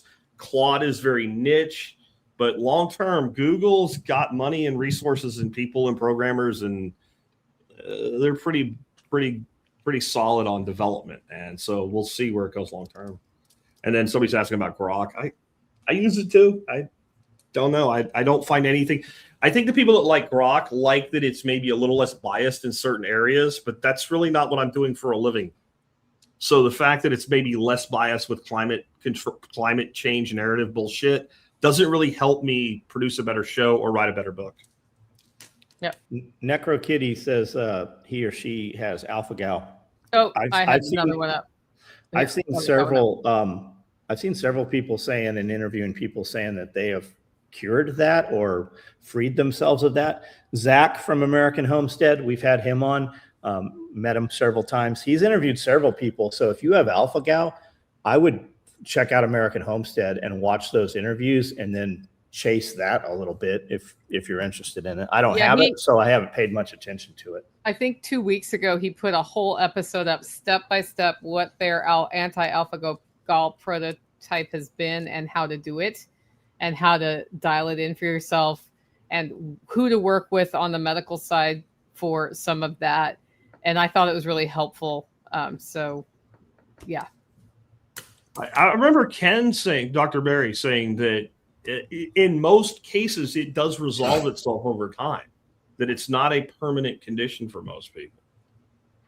Yeah. But it can be a long, 18, 24 months Well, and he was saying eat a lot of oysters. Like he was saying he was basically going down the carnivore road with that, and to get your fat balance in, oysters are a really good option. Last time I heard him do a segment about that, but that would be another one. Look at what he does for talking about alpha-gal and curing it, and if it's possible. But who said that? Was it this other person you were mentioning, or Ken? That said Ken. The oysters? Ken. No, Okay. Ken said the oysters. Zach from An American Homestead has a whole protocol that he's done with, I think it's his new wife, or I don't know, or maybe it's just a friend. But she's had it for like 20 years undiagnosed, and then moved to the US from overseas. And then they started doing protocols here, and she's been having some success. Okay. So, yeah. I have a friend who had it for 20 years, and he got it in Memphis area, and one day it was just gone. So time healed his, and it could have been gone for a long time, and he just didn't test it. That's how you know, right? Yeah, right. Like you can get a blood test that finds the antibodies in your blood, but the bigger question is your body reacting to those? Like we might all have it, and our bodies are able to ignore that protein, basically. We don't know. I wouldn't have a reason to get that test. I think that's more likely than otherwise. Like almost all these things, all these diseases, illness, conditions, whatever, when you dig into them, it's like, well, you might have it and not know it. Well, maybe I shouldn't worry about it as much as you tell me to. Right. There was a new thing that's a tick-borne illness. I can't remember what it's called now, and it's new and it's deadly and whatever. And like, well, the first known occurrence of it was in the 1950s, so it's not new. And then it was like, if you come down with this syndrome, it actually does have a pretty high fatality rate. But like most people that get it never knew they had it. And like that pattern just seems to repeat so frequently, if you know what I mean. Yeah. Everything they tell us to be afraid of, like, 90% chance if you get it, you won't even know it. I'm kind of not worried as much as you wanted me to now. Yep. This person's had it for 5 years and been on full-on carnivore through that. So yeah, Rocky Mountain spotted fever is another tick-borne illness you can get. But then the other thing is this question, is alpha-gal a regional thing? It's associated with the Texas Lone Star tick. So where that tick is where you're likely to find it. So insofar as that makes it regional, it's regional in that way at this time. John has nothing to add to that. Okay. Question. Any of you guys ever successfully raised turkeys? John's raised chickens that ended up as big as turkeys. I've had turkeys. A lot of them. We bought 10 this year and have one that's left alive. We literally had 2 of them drown in a puddle. So we had birds drown this year that were hatched here on their own. We started with 14 guineas, and one morning, 7 of them were in 2 different water bowls drowned, which I've never seen happen ever before. We had 20 turkeys last year. Because I let them grow up. Like we never even slaughtered them. I finally had a guy come and he bought them all. But Nicole has done a lot of turkeys. We went to a turkey processing class at Nicole's place, and those turkeys were massive. Those were really big birds. I mean, my experience with turkeys is after they get over 2 to 3 weeks old, they stop killing themselves everywhere as much. They're max trucks after about 6 weeks. Yeah. They're really stupid when they're babies. I've raised several runs of them, and literally you might have to teach them to eat when they're babies, because poultry do mimicry. So like you get these poults, like if you have them shipped in, they're hatched and sent straight to you, and they've never been around other turkeys. If one of them eats, they'll all eat. If nobody eats, literally you take your finger and pretend to eat the food, and then they kind of look at your finger and look at what you're doing, and they kind of peck at it, and they're like, oh, and then they go, and then they will try to kill themselves in a brooder really hard for the first 3 weeks. And then you need about another 3 weeks. So they get up to like, the size of a small chicken. And then, unless something really bad happens or something kills them, they're pretty good. However, sometimes the gobblers, as they start to mature, will get really brutal in the way they fight with each other. And then sometimes they'll get really brutal with the hens. So you end up having to like create sectioned off areas and take your troublemakers away. And if you do the broad-breasted, like I know with everything, you go to the turkey for Thanksgiving, you go to the store and a big bird is like 18 pounds. You raise those things 6 to 7 months, they're big. Like over 30 pounds big. My biggest tom I ever raised, the carcass weight. So I'm talking, just the carcass, 54 pounds. One breast cutlet that came off that, 11 pounds on one side and like 9.5 on the other. They actually have like a right-handed, left-handed thing going on. So like you got a half a breast that's the size of like a small brisket. And so to me, they are some of the best and easiest meat you will ever raise. You just got to get them past there. And then the other thing is, it's great to raise these really big birds, but there is a point where they will start plowing through so much freaking feed that you'll never get your money back. And cutting bait around probably your gobblers, your biggest live weight around 40 pounds, which is going to give you about a 30-pound bird. And that'll put your hens in like the 28-pound live range. So you're still looking at like an 18 to 20-pound hen. They're plenty big. And if you let them get bigger than that, you have to cut them up. They won't fit in an oven. It's the same with the Cornish cross. Like we kept them as pets. We let them go a year. Yeah. We had dead weight 24 pounds on a Cornish cross. Yeah, I had two that would get upside down like a You have to turn them over. And I'm like, oh man, he's finally dead. And I just bump him with my toe, turn him over, and he just go running away. But with turkeys, I keep baby turkeys. I get them the same time I get chickens. So they're in the brooder together. So maybe I've never had a problem with them learning to eat. And then we keep them inside for a couple of weeks. And then we put them in a tractor outside, which is caged in. So they have protection. I've kept turkeys that were 2 and 3 years old. Every time I've had a really, really big turkey die, it's always with a thunder and lightning storm. I don't know if they get struck or they just, I don't know if that thing about them looking up there, their heart just stops, but I come out after a massive storm and that big, beautiful bird is just dead. We've had that happen with royal palms. I've had it happen with the big white ones, the ones with the big, blue, beautiful heads, all the heritage birds. And every time we've lost one of those big toms, it's always right after a thunderstorm. So I think something people do with turkeys is free range them with their other free range birds. And I have much lower survival rates when that happens versus at least keeping them in an electric area on my property. Jack has really good fences at his property and is functionally keeping them contained. And I think that's another thing that can go wrong with turkeys is too much freedom and they go kill themselves. Well, if they do manage to fly over a fence because they just flew and the fence was there, they do not have the intellectual capacity to fly back over. You'll literally see them looking at the fence and then they just wander off. We did have a few when they get that juvenile stage, they can actually fly. And then once they put more weight on, they can't. And it's in that point, we've lost a couple that went in the back and never came back.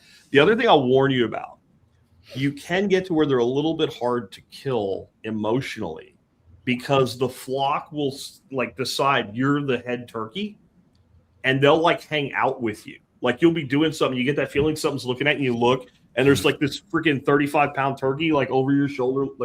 What are we doing? What's going on? And I mean, to the point where we have these things, I don't even know what they're called. We call them beggar's lice. They're like these little seeds that are sticky and they get in your hair on your legs. They get in your socks. They get everywhere. And I would get them stuck in my socks and you can't pull them out. And I would call the turkeys over and I have these 10 turkeys, picking these seeds out of my socks perfectly. No strings coming with them and all. I have my own little turkey army. And then, it's about Thanksgiving and you start selling them off and you start whacking a few of them. And it's like a chicken, I don't know. The turkey tends to seem like it's smarter and it develops an affinity for you. So just be aware you're going to have to deal with that. Same with sheep. Yeah, I could see that. Or pigs. Pigs can get very attached to a person. Well, we started dispatching here by slitting their throats this year, which is a way nicer way for a sheep to go than the other way. Okay. From a trauma standpoint, but that's even more emotionally difficult. Yeah. Yeah. I mean. Yeah. That worked. I'm not saying certain words right now in case any of you have strikes at this hot minute. Yeah. That's what I do. Just Yeah, The audio only people can figure out what that means. exactly. And that's, I'm glad we've learned that method, and it is definitely my preferred method at this point. Really? But yeah. Huh. Yeah, the meat ends up a lot better. Really? Yeah. And the meat was good before, as you know. Yeah. Because you had that half one from John that you wish you had bought a cooler and gotten the rest of that half one from John. I really do. I still regret that I only brought half that Yeah. animal. Well, you should go visit John and process an animal. Yeah. I got some extra boys.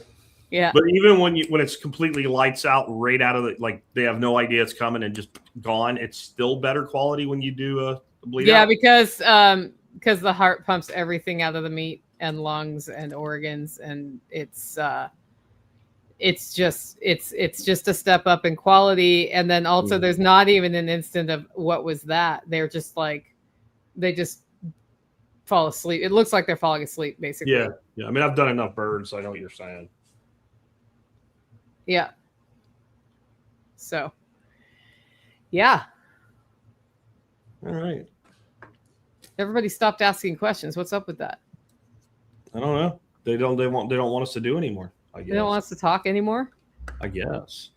We could talk about the official uniform of today's show. And but John didn't wear it. Even the one who's the rebel who's not wearing it, who should be wearing it. Well, you guys got those shipped to you a little later than I realized had happened. So that shirt is 2 weeks ago. You guys got like 3 weeks worth of shirts all at once, right? Yeah. Yeah. I love them. I just got two. Just like a couple of days ago, I got two. Well, we didn't send you the pink and TIFF blue one. The pink and blue one. We didn't think you'd wear it. No, I got this, and I got the one you're wearing. Yeah. We reran these. This is like we almost never rerun a shirt. We've rerun this shirt 4 times. People love that shirt. I love this Every shirt. time I wear it, they're like, "Oh, that's a great shirt," and then they read it. And then little old ladies want to talk to you about how their son works for the post office. Yeah. I think the one you need to rerun, John, is the two, actually, the Constitution one and the Second Amendment one. All right. The look of those shirts, not just the content. These like those shirts look freaking smart, man. They just look good. Yeah. They're a good fashion play. Plus, they're good content. We're going to redo the pine tree flag. The pine flags all. Yep. That's fun. All right. Well, it looks like questions have stopped, and I don't feel like debating the finer points of the empty mall in DC this weekend. Yeah. Do any of you? No, I don't know what we're even talking about. Oh, there was a big 250th celebration in DC that was not well attended. Wasn't there a storm or something? They were pushing people out or something. There were like 300,000 people there when they shoved everybody out the door because of the storm. Yeah. And about 150,000 came back. I wouldn't call that empty. It wasn't empty. It was emptier than they had hoped. And it was also 4 million degrees outside, which is why they shut it down for the hot part of the day. Like they were like, don't come back till this time because they were afraid people were going to die of heat exhaustion. And then when people came back, they said, you can't come back because there was a storm. And the fact that anybody, like, when did he speak? He spoke at like midnight on the East Coast. That said a lot, I think. The fact that anybody was there is actually pretty impressive to me. I mean, if I would have decided I wanted to go to that and you would have kicked me out around 6 o'clock and said, come back at 11, I would have been somewhere drunk in a hotel room. Yeah. Right. I mean, you can't go out to eat because there's like 500,000 people in town and everything's like, I would have left. I would have never went back. Yeah. You want to show us that media thing, Jack? Because that was hilarious. John hasn't seen that yet. Which one was it? The one you showed me about quality and reporting. So John, we were kind of talking about what to talk about today, and he's like, let's talk about quality of media reporting. And he pulled up this chart that's amazing about the weather. So check this out. Yeah. As soon as he figures out how to share it. There you go. There you go. I have to explain it to people that aren't in the video. It's a week-long heat forecast, and it's a bar graph. And it's 92, 92, 92, 94, 94, 92, 92. And the 294s are like this exponential off-the-chart leap. Like, we don't hate the media enough. That's my only position here. We need to hate them more they are worthy of our contempt and hatred because of shit like that. They need to turn it into something more than it is so that you will pay attention to it. Yeah. I mean, the Weather Channel used to be great. Now the Weather Channel, everything is a freaking dark red map, right? Everything's dark red. You're going to die. And you're like, what is this? And it's like a half inch of rain. Like, well, because nobody listens to him anymore, right? It's Ryan Hall, y'all. And for the last 3 years, Ryan Hall, I would turn into that shit. Amanda had me moving shit around and getting ready for tornadoes to wipe us out. And then nothing happens, right? And it's that cry wolf, cry wolf, cry wolf. And to hear those, and like, or Canadian Prepper, right? Nate, like every video he puts up, the world's coming to an end. This is World War III. The nukes are launching. And that's those storm guys too now. I hate that shit. Like everybody's doing it. It's not just media. It's also some of the alternative media, like you're saying. It's the problem is when you actually have something, no one listens to you. I just got this morning an alert on my phone, like a news station alert has arrived from the Fox WAP weather thing, right? And like deadly heat on tap for Texas. And I open it up and it's going to be 91 in Texas. That sounds nice. In July. That sounds really nice. That sounds typical. Like normal. It made it sound like this huge, heat dome bubble was coming to murder everybody. Like the fact that we've only had a few days in the hundreds this year, this is a mild summer for us. It still sucks, don't get me wrong, but it's the way they do this shit is contemptible. And the only reason they do it, though, is because it works. And I think that we have suppressed over the last 50 years the average IQ. Like we have continually pushed it down. And I think I don't know, maybe we need like a new way to evaluate that. It's like the person is otherwise intelligent. So if you actually put them down into like where you're just solving puzzles or something, maybe their IQ is like 100, but they behave like somebody with a 75 IQ when it comes to propaganda. Like they have been so conditioned to believe something because it's on a screen or because some perceived authority figure, they just take all their actual capability of independent thought and they just turn it off, like willingly, is what it seems like to me. Because this shit shouldn't work. When you put up a graph that shows the difference between 92 and 94 looking like it's 100-degree rise in temperature. It's not even significantly different. It's not. No, I guarantee you. Yeah, that's 1 degree Celsius, basically. It's 1 degree. It's like the difference between 308 and 3006, right? It's meaningless in the field, right? Like it doesn't matter. Turn your head. Either Jack, way. Turn your head, Jack. There's something crawling up your wall. It's big. Other way. Other side. Holy shit. I don't know what that is. Yeah, it used to be the heat advisory warning, right? And you'd hear that, the heat killed 8 people. Well, yeah, Martha was 100 years old. Did the heat kill her, or was she going to die anyways and it happened to be hot?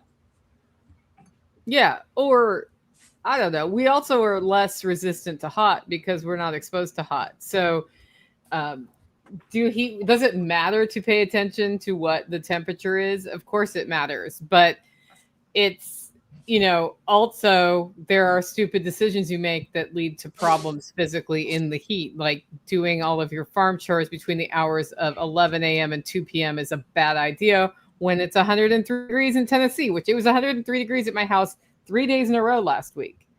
And my green beans are still alive with no shade cloth this year. That's great. Yeah, they're actually looking a little stressed about that finally, but I was doing an experiment on that bed, like has the increased fertility in that bed, because it's my best bed, done enough that I don't have to put shade cloth on? The answer is they would have liked some shade cloth last week. Yeah. But I wonder how much of that is water stress, actually. Yeah. So, yeah. Oh, all right. Well, John left us. Yeah, I know, he's gone. He was like, I'm out, guys. We're at the end of our time, but we're not. We have 20 more minutes technically, but we don't have to take it. So if there aren't questions, we could totally tell people we're going to go have our second cup of coffee today. Yeah, BTC topic. Hodl. Yeah, I mean, like, Hodl. End every day with more sats than you started, and don't believe the hype around Michael Saylor and strategy. It's going to go broke or whatever. It has 32 years of reserves. It'll be fine. Yeah. Like, this is accumulation cycle. That's right now. This is where you should be buying double what you normally do. That's what now is with Bitcoin. And every day with more sats when you started, you'll be fine. That's the same strategy for saving money. And every day with more money than you started. What did they used to say? What IQ level was considered retarded? 70? I think 75. And then they lowered it. They lowered it Because too many people were retarded. Yeah, that's what we do. When we have a standard that's not being met, we lower the standard. That's led to a lot of problems. That's one of the chapters my book talks about, the changing ruler.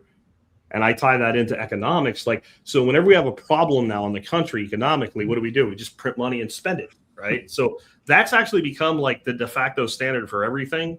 When the colleges outgrew the capacity of qualified students, did we increase rigor in high school? No, we lowered admission standards, right? And like everywhere you look, we just lower standards. We lower physical standards. We lower mental cognitive standards. We lower every standard we have so that everybody can participate.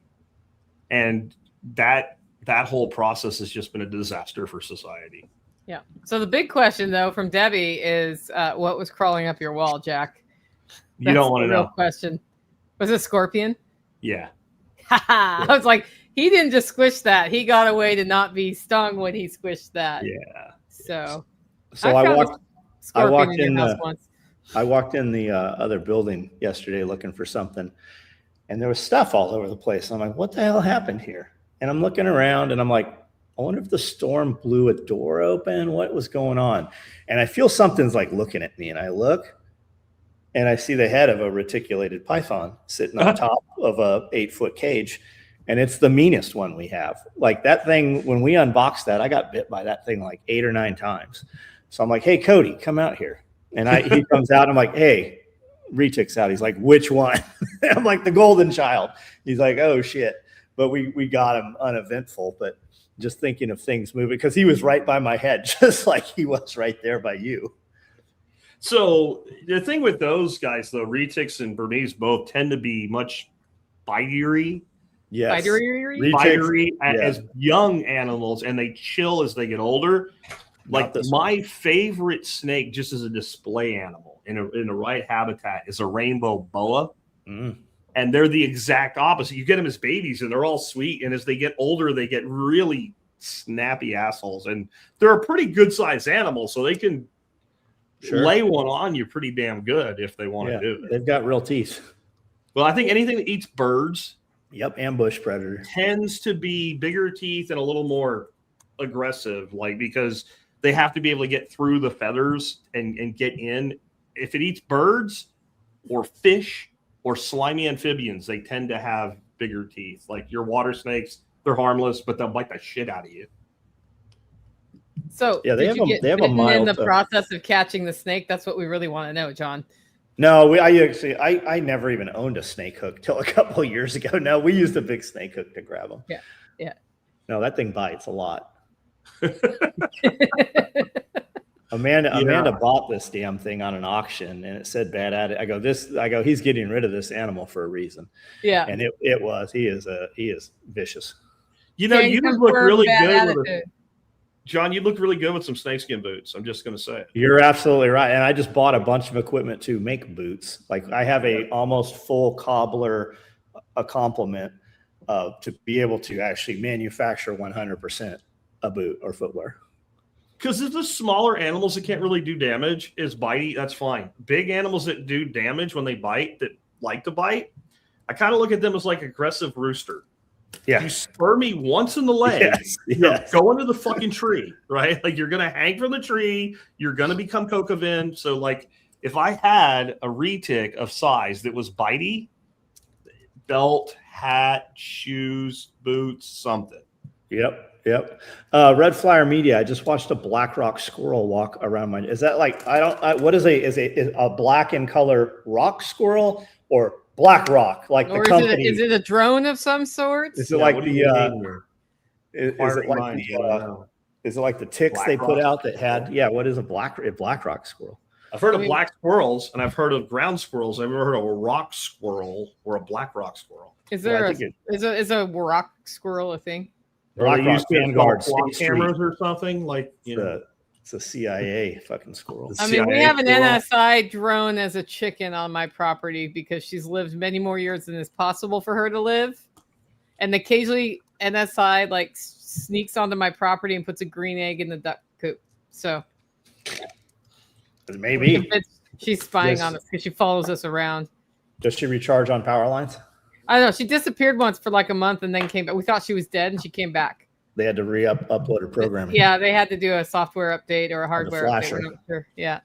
Red Flyer's not giving us any additional information here, man. Yeah. Well, it's probably taking a lag time for her to get the message is what it really Probably is. so.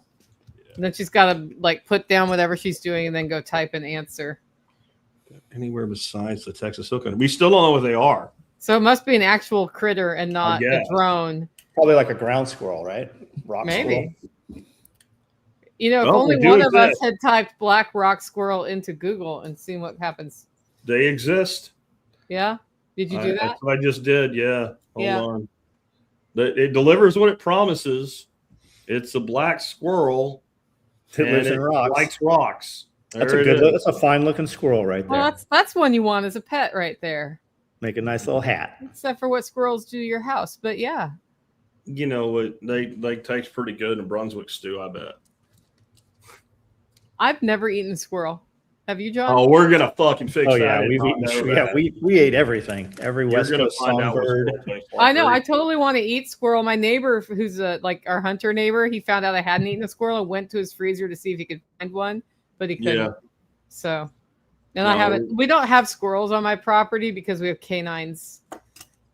So we didn't have squirrels the first 10 years, not a single squirrel anywhere. And we have them now, even with the dogs. They stay high up in the trees and kind of torment the dogs.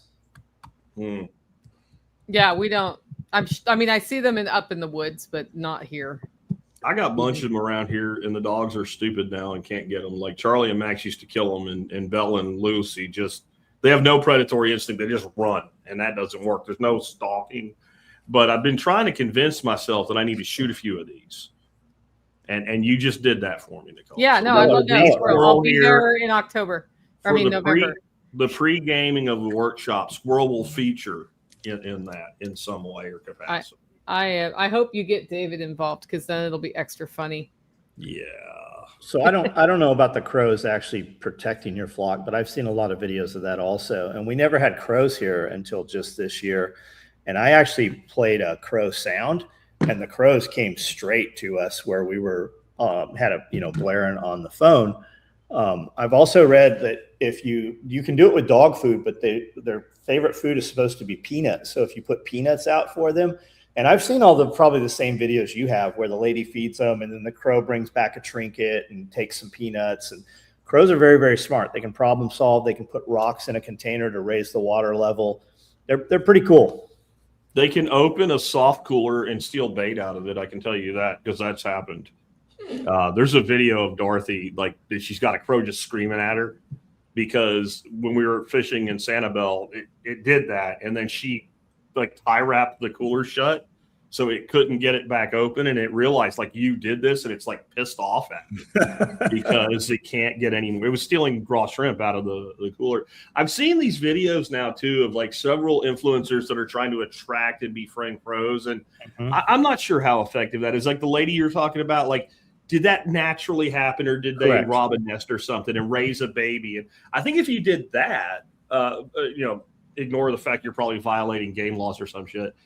If you had one or two that were really tame and you kind of let them out and they found their own murder, that they may bring, because they do, they get very, if they're not afraid that you're going to kill them, they get very unafraid of you. Like on the beach where I was talking about, those crows, like as soon as like somebody sets a cooler down, they like land on a chair right next to it. They're like, What's in the cooler?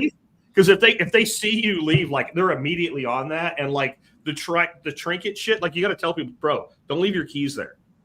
Like why? Because the freaking crow will steal your keys, especially like room keys because they're lightweight. They leave with room keys all the time off the beach. You'll see you'll see a fly that you can see the keychain thing that they have with the room number on it. Like, oh, there goes somebody's room key. What happened to your key, sir. Well, you're not going to believe this, but no, they believe you. I'm sure they knew it's happened before. The question we were answering was, does it make sense to befriend crows so they protect your chicken flock, I assume?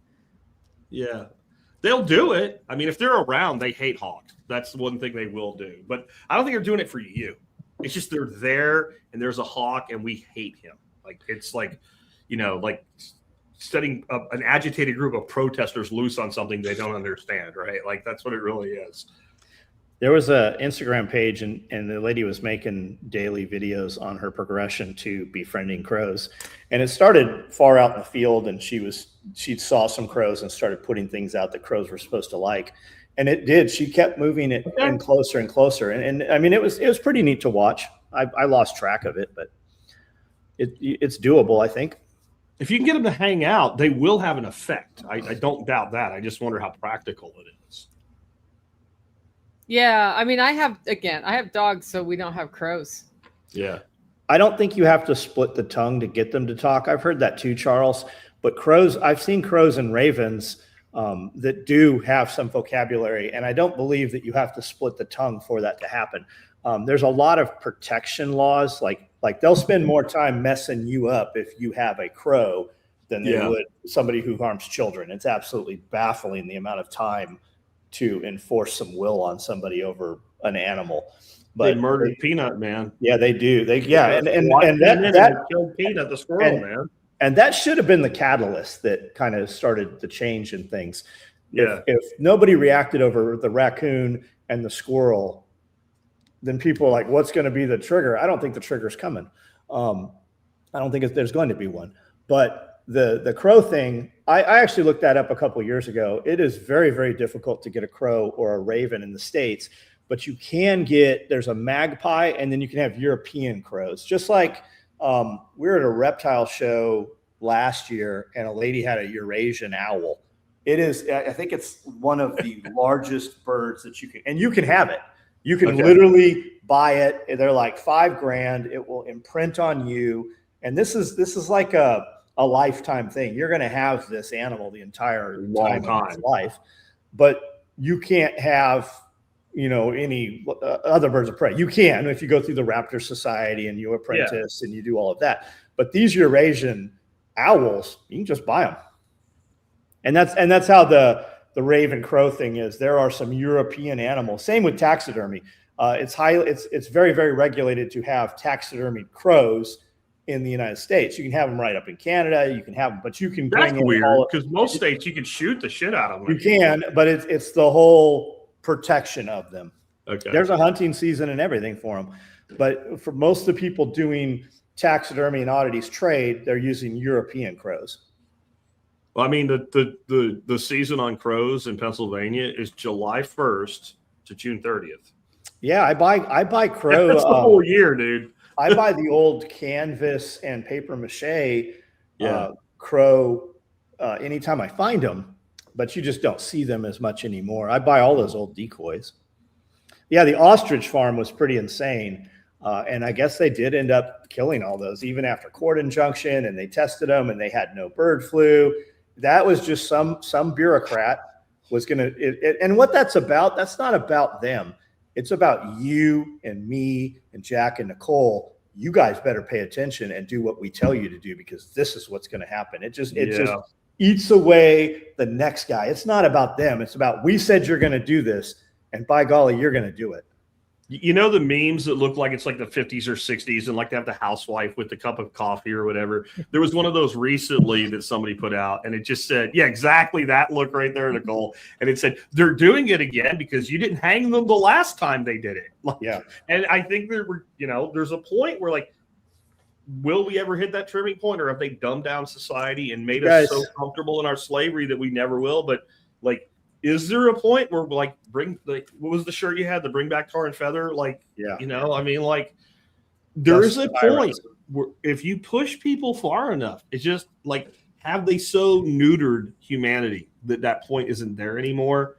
Because it doesn't take a small group. It takes like a critical mass. You have to get a critical mass of individuals who are like, fuck no, we're not tolerating this, where the mass is so large that authority cowers.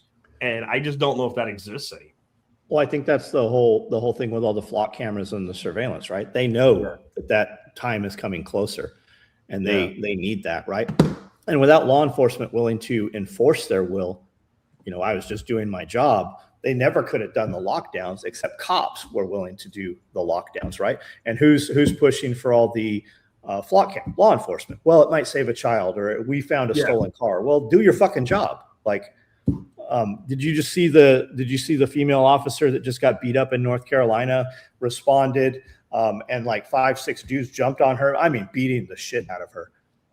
And somebody said, well, that's a perfect example for less lethal. Kill them. Like, I'm surprised she didn't come out and actually shoot one of them. Yeah. And this happens more and more and more and more and more. Yeah. And I actually said that on Facebook. That was my reply. And I got a strike this morning on Facebook for saying that. I haven't had a reprimand on Facebook in years. Yeah, YouTube, on the other hand, he's really good at pissing off. Yeah. I look at it this way. If I'm armed and you're physically attacking me, and I'm armed, which if you're a cop, then she's armed. You're getting shot because I have a moral obligation. There is a weapon present. I happen to be in possession of it. If you take me out, you now have possession of my weapon. Well, they all of a sudden had weapons. Who knows who else you're going to hurt? The minute you tell me that your thing you want is more important than my life, we're talking about a lifetime membership in the Dirt Nap Society. That's where that's headed.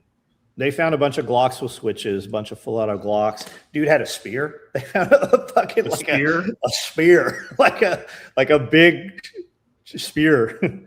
They took a lot of weapons out of there. And I'm not a for the cop dude. Like I am really not.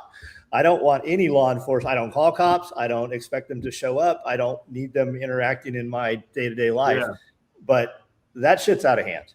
What do you think if you backed up 15, 20 years ago, or when any of us were youngsters, if we even thought about putting hands on law enforcement, I mean, you would expect it to be beat to a pulp if you're not shot, you're going to get a shit beat out of you. And I also look at it this way, like whenever I see a thing that involves a cop shooting somebody, what would I have done in that scenario? Understanding certain things are not open to them. So like if you're a cop and they say, go find out what this person's doing, you can't look at that person and go, nah, I'm not going to do it. Like you have to engage them. And if they do certain things, then you have to restrain them, where I'm not going to try to restrain somebody. But at the point where it goes kinetic, if that was me, would I have shot them? Okay, so they're not supposed to shoot them because they're a cop. If I would have done it, then I'm saying I judge them on the same standard I would judge myself or any other person. They're not wrong because they're in a uniform. Right? What did they do under what circumstances for what reasons? And of course, that means you're a bootlicker and your breath smells like kiwi or whatever. Like, I think we've gone too far and I think that's the plan, right? If you spread people out enough, then there's no unity. And therefore, as soon as anybody says anything that's 1% off, they all start throwing shit at each other. And again, now you're not paying attention to the people creating the actual problem. Well, the other thing you do well, Jack, is you'll break that down on your show where you're like, I looked at the camera angles and we don't know about the things that came out after. Yeah. What we know is where that person was standing and what they saw, and the closest we can get is this angle. And if you saw that, what would you do? You don't have the 16 other replay angles like they do in football that you get after an incident. No, that person has to make that decision with the information they have in that moment, knowing if I don't act, I could die or somebody else could die. And you have to judge it on what's being seen and the totality of the why behind it. But you can't be like, well, actually, his hand wasn't real. No, fuck that shit, because you weren't there, right? Like, this is not the World Cup where we can, slow replay it and go, oh, that was intentional or that was not intentional. And I think there's another side of this too. Like there is a basic like survival instinct that people are tuning out because they think they're freaking Marvel superheroes now and shit. Like I don't care if the guy's right or wrong. When you have 3 dudes that are armed with guns telling you to fucking not do something and you're like, fuck you, I'm going to do it anyway. You might get freaking some holes in you from that.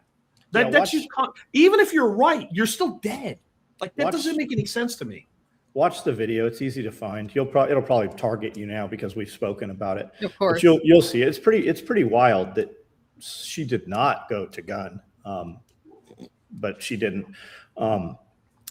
Dude says, Joe says, most Americans are too apathetic and comfortable. It's absolutely that comfort, right? Comfort and amusement and entertainment. When PlayStations and video consoles came around, inner city youth crime within gangs and those areas, I think it was cited. Los Angeles was one of them.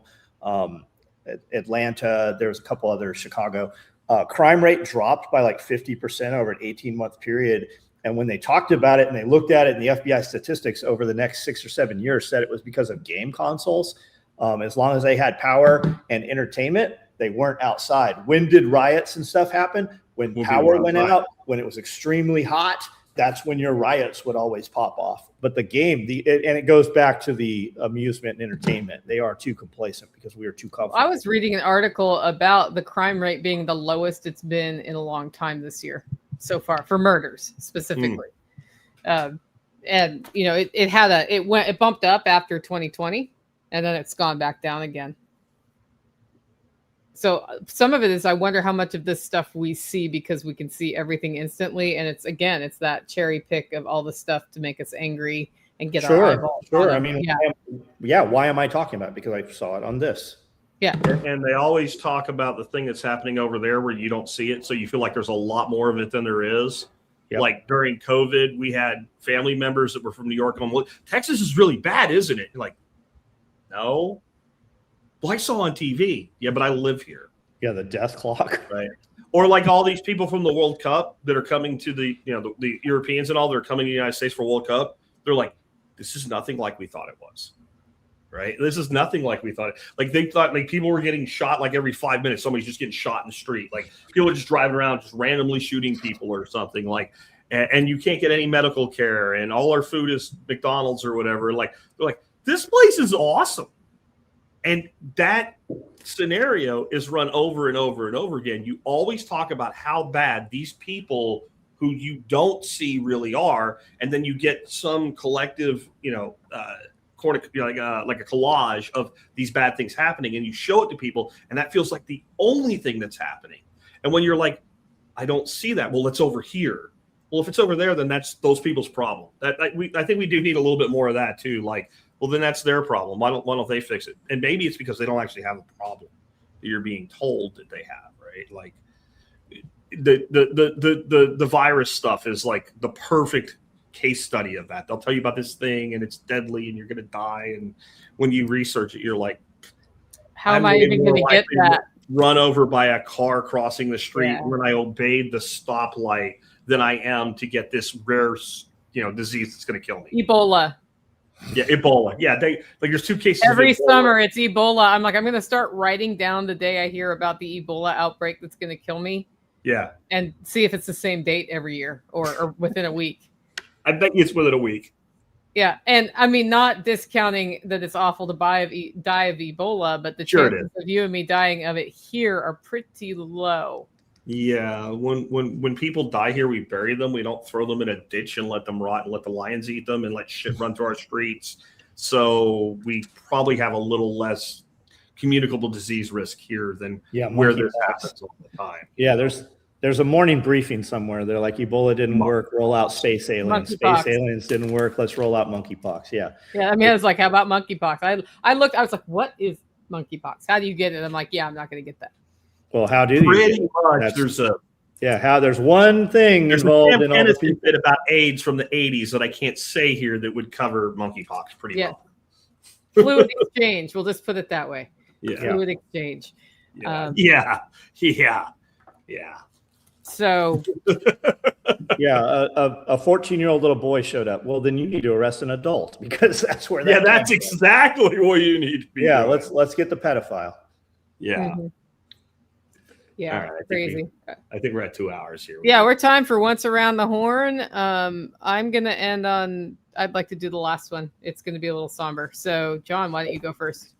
SOE Tactical Gear is the name of my website. You can check it out. We manufacture all kinds of products. We do a t-shirt every week. We almost never rerun that. I do a live every night at 9 o'clock on my YouTube channel. Super easy to find. if you like any of my content, anything I said here today, you can follow me on Instagram, Facebook, YouTube. We're pretty active there. And I don't know, we got over 7,000 videos on YouTube. Jack, you go. Yeah, I wanted to share something a little different today. My main site is survivalpodcast.com, but jackslaws.com is where you can learn about my books, my AI courses, and stuff like that. And I just want to do a little mutual celebration here with the audience and you guys. My newest book, Laws of Life Book 2, Now Build a System for Your Life, was an Amazon bestseller at least last week and still on some lists this week. We hit #1 new release in entrepreneurship and #1 new release in time management for business on Amazon. As an independent author last week, that was pretty good. So thank you to everybody that picked up a copy. And I would just say, if you like what you hear here and you want to build a better life, consider picking up a copy. Laws of Life Book 2, Now Build a System for Your Life. And of course, it's a series of books, so you can get the first one as well. And we do have workbooks coming out. We'll have workbooks out by the end of this month. And I mean, formally printed and edited and formatted and all that other stuff. So. All right. Well, I have a little bit of a somber note today. We have a member of one of our communities passed away over the weekend, and he was in the SOE community, in my community, and the Self-Reliance Festival community. And I can't add that to the stage, Jack. So I don't know if you can. Oh, I can. Hold on. Anyway, it was a sudden death of John Davis, who, if you ever came to Self-Reliance Festival, he was running the board. And that's a picture of him with his wife, Trish, and their daughter. Really awesome guy. And so there's been a fundraiser launched for him at Give, Send, Go. And his name is John Davis. If you go to any of our pages, like John shared it this morning on SO or yesterday on SOE, I've shared it. We're trying to raise some money for her to get through. She has to now suddenly move to another location to help her through that process and the funeral, because this was, not something expected at such a young age. So if you got a little extra this month, support John, and definitely do your best to share. If you have memories of him, share a memory, because I think it's really nice for folks who've lost somebody to read the impact that he has had. So anyway, Plumber Mickey says he's the first person I met at SRF. So rather than promoting my stuff, I just love it if this month you guys do something to support Trish as she goes through a pretty hard time. Anyway, we will see you guys next month.